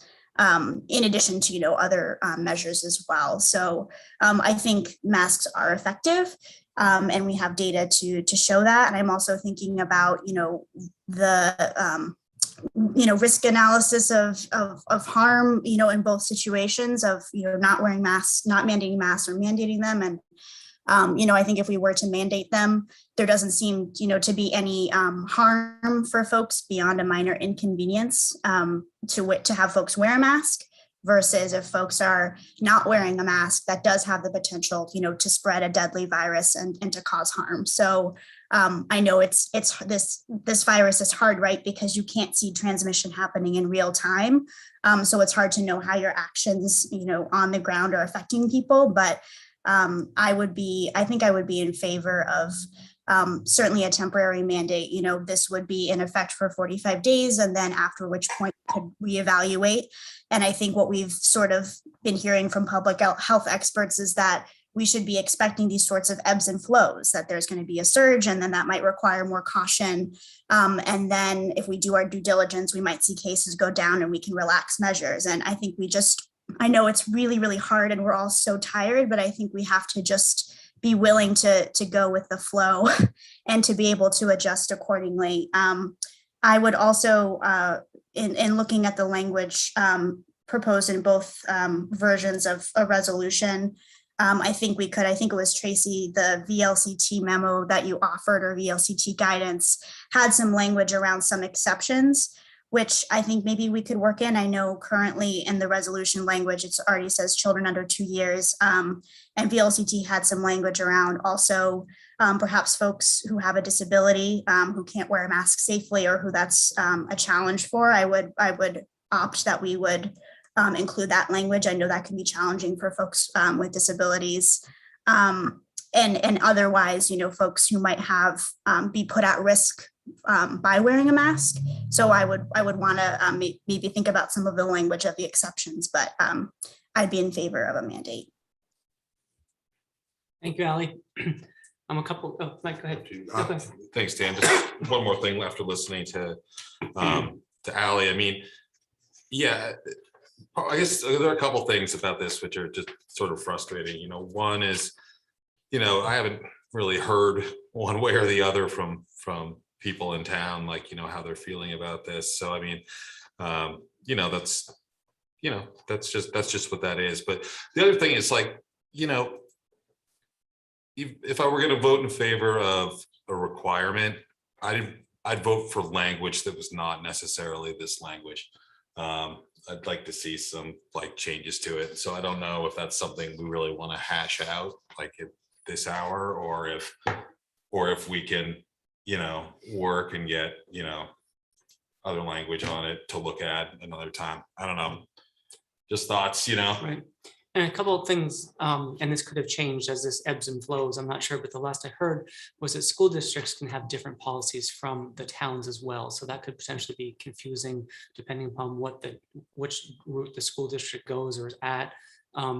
And I read a comment, I think it was in the paper in the last couple of days about, I don't know who the person was, but it's commented about how Lebanon and Hanover do have mask ordinances, and they're not comfortable going there because they want the right to not do that. So they like coming to this side of the river, which is very unusual because most people go to the other side of the river to shop for those kinds of things. You know, there's no question about the science behind this, but you know, I'm disappointed that when we had an emergency order from the governor, it was much easier to follow. I feel like it's been, you know, this has been kicked down to us at this level.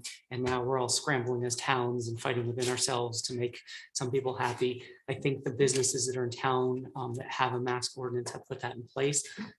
I do want to be sensitive to people, as I think Ally said, with disabilities, but I also know that some disabilities are not visual. So someone may have a disability that can't be seen and therefore not have to wear a mask and will be harassed when they go in somewhere where they're required to have one. Having a business not in this town, but even when there's an emergency order, people throw things at you, people swear at you. All those things have happened to me personally. Even with an emergency order in place, that happens. So without an emergency order at the state level, I think we're dealing with something that's going to be very, very difficult to enforce, as Lanny said. We could put those rules in place, but I think that's just going to cause more havoc. The people that are going into a convenience store are going to go in for 5 minutes, and by the time you argue with them, they'll purchase what they want and they're gone. The people that are going to a play and sitting there maybe for 2 or 3 hours, sort of know what they're getting into, and those places have a mask ordinance if they choose to do so, and people know that. And as people have brought up, we're not new in this pandemic, and the people that don't want to be out in public or want to be out in public as little as they need to know that, and if they have to go out in public, they go to at times of days when it's not as busy, and they make sure they wear a mask. So I just think we're setting ourselves up for failure to require a mask ordinance, not knowing what the surrounding towns are going to do or how that's going to change at this time. I mean, there's nothing preventing us from putting this on the agenda again next week and another month. But I just, as much as I believe in the masks and stuff, I just don't think it's something that we can reasonably enforce. And I think that it's just going to cause more headaches than not. I mean, the businesses, since the emergency order has been lifted, if they choose to have a mask ordinance for their establishment, they do. And we can support those businesses that want to do that and recommend. And I don't know how those individuals are handling the customers that come into the store that don't wear one. I'm sure there's a whole spectrum, but I feel it takes sort of the onus off of us with something that I don't feel we can reasonably enforce. So that's my personal opinion. So if someone wants to make a motion, have a comment, we can continue. So we'll go to Lanny and then Dennis. I'd like to make a motion if I could. Well, let's. We have 2 people. Okay, yeah, thank you, yeah. Dennis, go ahead. I was going to move. Okay, so sorry, I forgot about the thank you, Ken, so we'll bring whoever's first. Thank you. Please bring Brett Mayfield. Yeah. Brett, go ahead when you're ready. Can you guys hear me? Yes. I'm not going to get into, the mask or non-mask, but I thought I'd just give you today's sort of update, and I'm sure some of you are aware of that. So the Hartford or Windsor counties above 4%, which is actually just slightly above 4%, which is still for our area. It's still pretty good, but 4% is getting up there. The state is, as of today, for those that didn't hear, is 4.5. At 5%, the governor and the other entities within the state will then relook at the total outlook of the spread of coronavirus in the state of Vermont.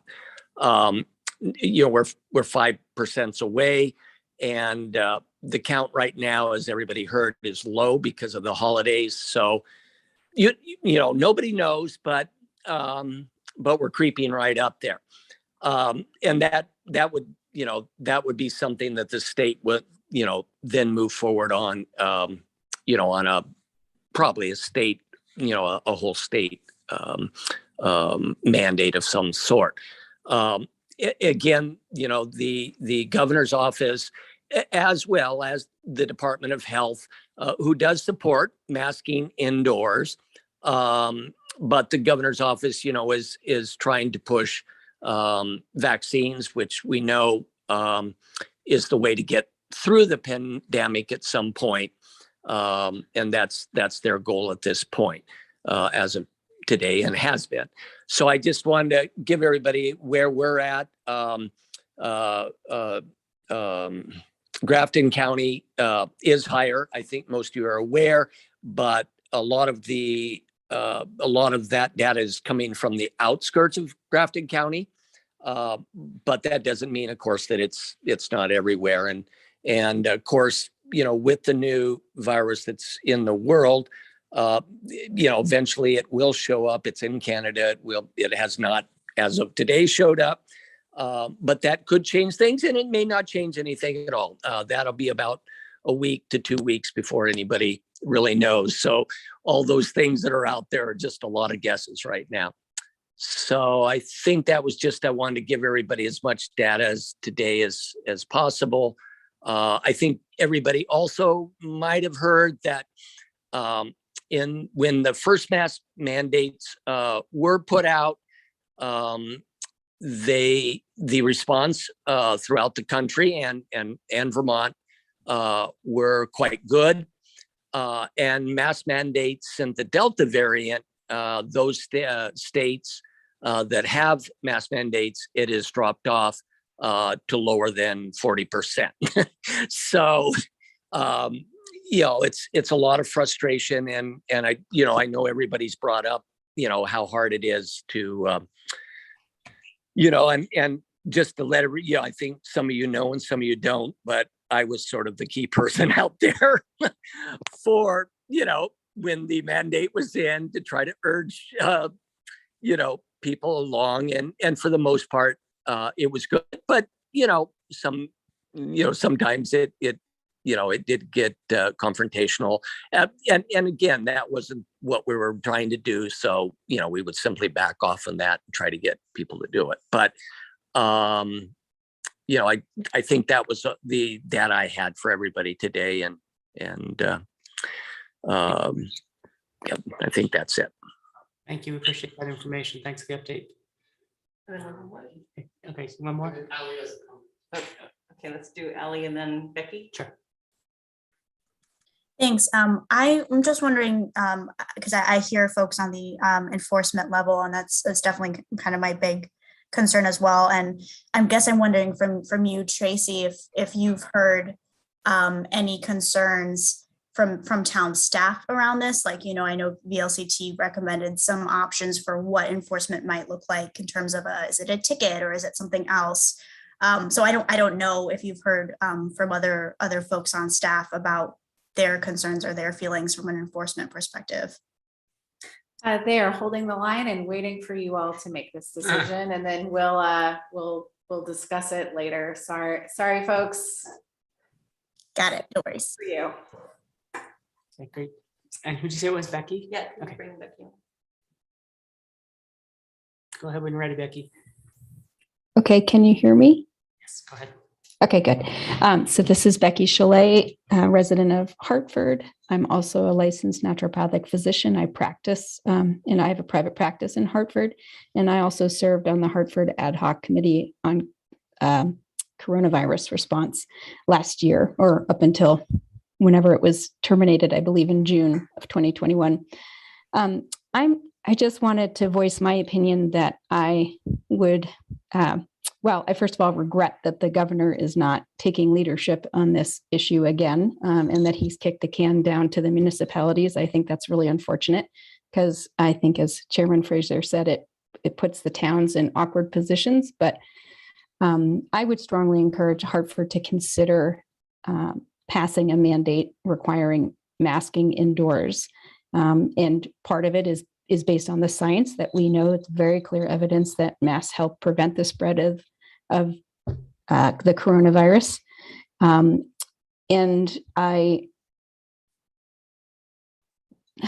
the messaging has been really botched since we all got excited that we were vaccinated, and from a federal and state agencies basically told us, well, you're vaccinated, you can stop wearing masks. And they've been very slow, particularly at the state level, to be clear now that they're actually recommending everyone be masked. So I will say, as a healthcare provider and as an individual, I don't go anywhere where people aren't masked. So I will not attend a select board meeting in person because the vast majority of the people in the room are not masked. And I think it's a big mistake that the town isn't modeling what the state is recommending. And I think that it's a disservice to the businesses not to support them by mandating the masking. I remember back when we went through this iteration, the first iteration, businesses were begging the town to pass a mask mandate. And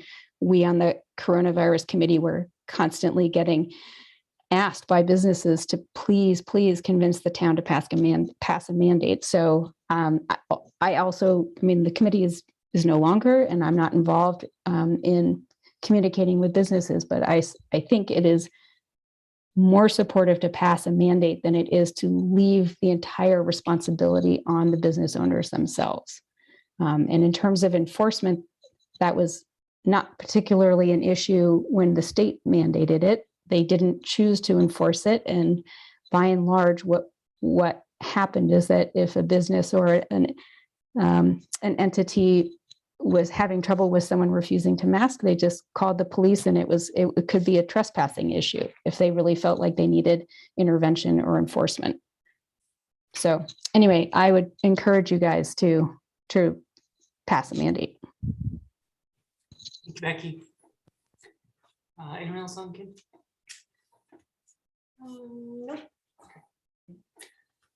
Move a motion and see where it goes from there. So I can make the motion to have the town of Hartford continue with its current standards of asking those that have not been vaccinated to wear masks, and those that have been vaccinated may or may not wear a mask at their own discretion.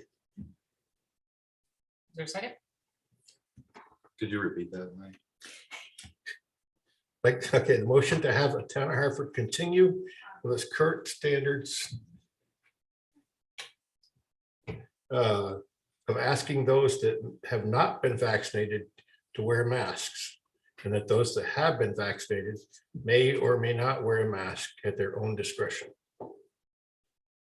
Any clarification? I don't think we currently have a standard. We don't have We have a standard on our door. for the town hall, Yeah, but it's not a town. but we look, it's so select we're board. looking for, okay, so we need a motion to not do anything. Is that, I mean, I'm not sure. I what- don't think we need a motion. We'll just continue where we are. So we don't need a motion So to. it's, I mean, it's called for motion required, so I'm not sure how we.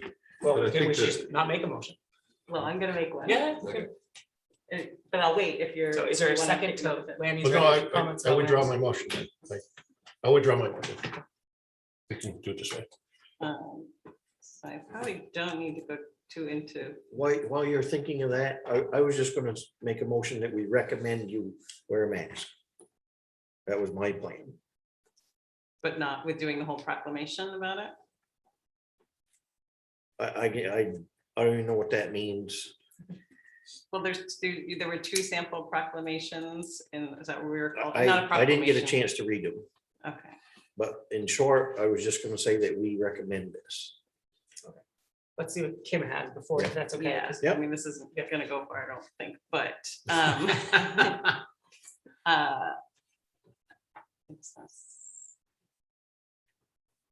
so I move that the town of Hartford enact a temporary resolution requiring wearing face coverings as presented in the packet with a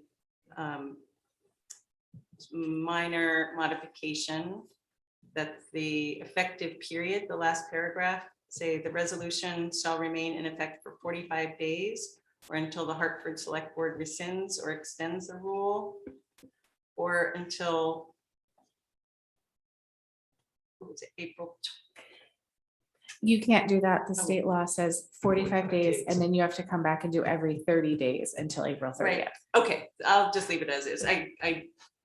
The section B of Act 1 made it sound like we had to say it differently, because, okay. So forget my minor amendment. Basically, I move that the Hartford Select Board approve the resolution requiring wearing face coverings in the town of Hartford as presented in the agenda packet. Is there a second? Ally, ever hand up like you just did? I would, yeah. I might offer, I guess, in addition, I would second that with maybe, this is where it gets complicated because it's another kind of revision of the language potentially. But with Kim's recommendation to the change of the language, as well as incorporating exceptions as stated in VLCT's model face covering rule guidance, which I will read out loud. Examples of exceptions to the requirement to wear facial coverings that the legislative body may choose to add to its rule may include, but are not limited to, children under 2 years, a person with a disability who cannot wear a face covering or cannot safely wear a face covering for reasons related to the disability, a person for whom wearing a face covering would create a risk to workplace health, safety, or job duty as determined by the workplace risk assessment, and or a person while eating or drinking inside any establishment that serves food or beverage. A friendly amendment accepted, and we can just copy that. I mean, if this goes anywhere, we can. Okay. We'll figure it out administratively. Yeah, I'll just keep going. So there's a motion, a second on the table. Any other questions or comments? I would just say, I wouldn't rule out ever voting for a mandate based on the circumstances, but I can't support, what was written in the packet, and I'm just not comfortable supporting, an amendment at this stage. So. Okay, so let's call the question. Let's do other comments. So all in favor, aye. Aye. Aye. 2 in favor, all opposed? Nay. Okay, so 2 in favor and 5 opposed. Can I ask a follow-up, or is discussion over at this point? You can ask yes and no. You can make another motion or ask for clarification. I don't think you can really ask about something we already finished discussing, my understanding, but I don't know, but go ahead. Okay, well, you could tell me if I'm off base, and I'll rescind my question if needed, but would we be able to, to Mike's point about not being able to support this as written, would we want to put it on a future agenda, like with some revisions to language to revisit a resolution that has different language that we might be more interested in? I think we could, yeah, definitely. I think that's, we certainly could do that. And that's the beauty of this, is we could put this on the agenda every week till spring, until April. And the governor may change things. But I mean, I have to say that I didn't hear from one person one way or the other about how they felt. So I'm kind of feeling like people are sort of okay with what we have. We got some emails. Other than this evening and some emails, but there wasn't a mass majority of people that said, I definitely want a mask ordinance, or I definitely don't. It was just like, no one's really quite sure, because, I'm happy to read to you from some of the emails I got from business owners at any point, if anyone is interested. Yeah. Because I mean, I think there were, the idea of individual businesses being able to require, I mean, thank goodness that that's a possibility. And we're still, each is dealing with their own manner of enforcement or not, and the even we are in the Upper Valley, where we're close to Hanover and Lebanon. There are employees making minimum wage in Hartford and Hanover and Lebanon, some of whom are being asked to enforce mask mandates without the support of the town follow-up. Anyway, I'm completely content with where we are, and I'm disappointed, but it's bound to happen. Yeah, I mean, I think we're all open ears here in terms of, over the next week, if something drastic happens. I mean, I think we're all a little bit disappointed from, hopefully I heard this correctly, but with the state of Vermont not pushing this down to our level and making us the bad guys or the good guys, depending on how you look at it. I mean, it seems, we had an emergency order before, which I think was a good thing and made things more consistent. And that's, I think that would have been a much easier way to do it. So. Easier for us. Yeah. Yeah. And easier, and there would be consistency in the state. I think that's important. Yeah, I mean, I sometimes wonder about the efficacy of everything. If the towns are just a patchwork, right. You're going to a town where no one masks, and you're going to one where, I mean, I don't know. It would have been nice to get some leadership from the state. If it's, like if this is a serious enough problem, just mandate it for everybody. That's probably the better public health outcome than having a patchwork of towns, that all do stuff differently. So. Joe, you can say something? No, I was asking Kim, were you saying that in Lebanon and Hanover that the town, those particular municipalities were not supporting the those employees. No, they are, but I'm saying, so if you're working in a gas station in Lebanon for $13 an hour, you're still having, whether you have the town's backup or not, you're still having to deal with enforcement on some level or another. And same here, like, you know, I think Jake's in Hartford Village, I think, is requiring masks still, and you know, those, they don't have the backup of the town. They don't have that, well, it's not my fault, it's the town, or it's not my fault, it's my boss, or whatever, you know, like it is. It's all, I mean, I have no problem, and we have, as an individual business, we have had very few encounters of people upset, but we've had some people just walk out, and it's okay too, so. I don't think you can please all the people all the time is what I've figured out. Yeah, no. So on any issue. Especially in a pandemic. Right. Anything else? All right, let's go on to commission reports. Maybe we'll start at this end this time. Kim, do you have anything? Well, as Dennis mentioned, there was planning commission had a special workshop last night about the RV regulation, the proposed for modifying the RV regulations. There was extensive discussion, and basically commission members requested some additional information from the emergency shelter committee to bring back to them, things about defining plots of land and defining, you know, if there were to be an end limit to the number of times. So that's ongoing, and I think that they'll come back again. Hartford revolving loan is tomorrow. Yeah, and then they're also planning commission and design review are still kind of working through that. They have a planning commission has a meeting on the 6th about a couple applications, but also that the demolition of a historic building issue that's been a kind of a hot topic. That's all that I can think of. I mean, it's heated. Yeah, it is. Yeah. Thanks, Kim. Mike, go ahead. I don't really have anything. The school board met at the same time we did last week, so very difficult to attend. Yeah, exactly. All right. Joe. I don't have anything. Allie.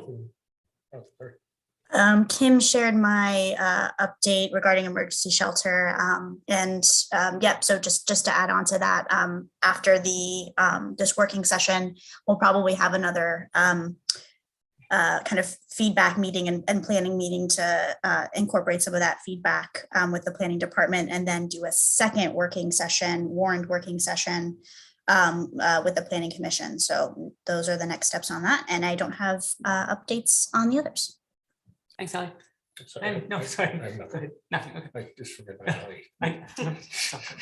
Dennis, go ahead. Thank you. Historic Preservation Committee. So there were some concerns in the recent meeting about their relationship to the Planning Commission. And as far as communication, it's been said that they're advisory to the Planning Commission, but it's become apparent that their message or their thoughts aren't being conveyed to the Planning Commission. So I encourage them to examine their charge and just see what's in their purview as far as doing that and communicating with planning. So they're going to work on that, I believe. Then they met again while we heard about their grant that they applied for tonight. And there was some good work about the topic that came up for the CLG grant tonight about the entertainment, the theater, whatever that they're going to examine with this new grant. And so that was kind of vague, but as work transpired, the questions of, okay, so we had the theater here. How did they get here back then? Where did they eat? Where did they stay? And that sort of thing. So it evolved. And I found that very interesting, and I was glad of their work on that. That's all I have. Energy Commission, as we said, is looking for members. We're looking for tree warden. The Emerald Ash Borer is unfortunately here. That's what I have. Okay, consent agenda. I didn't get to. My turn? Yeah. I feel like there's one thing I did not read the whole thing. So anyway, Mr. Chair, I move that select board approve payroll ending November 27, 2021, meeting minutes of November 16 and November 23rd, 2021, the AP manifest of November 26th and November 30th, 2021, and select board meeting dates of December 7th, December 12th, and January 14th. Sorry, thank you. December 14th, 2021, and January 11, 2022. And approve the select board chair to sign the manifest for December 22nd and 28th. Thank you. Is there a second? Second. And Joe, any questions or comments? Just that if anyone else really wants to do the thing, like I don't know, Joe and I sort of texted, but it is- You two are doing a Okay, fantastic great. job. Well, then I don't have it. Okay, no questions or comments. We'll call the question. All in favor, say aye. Aye. Okay, it's unanimous. Thank you. And so we'll now entertain a motion to adjourn. So moved. So moved from Kim, second by Second. Lanny. All in favor, say Aye. Aye. unanimous. Thank you. Kim Lanning, 10.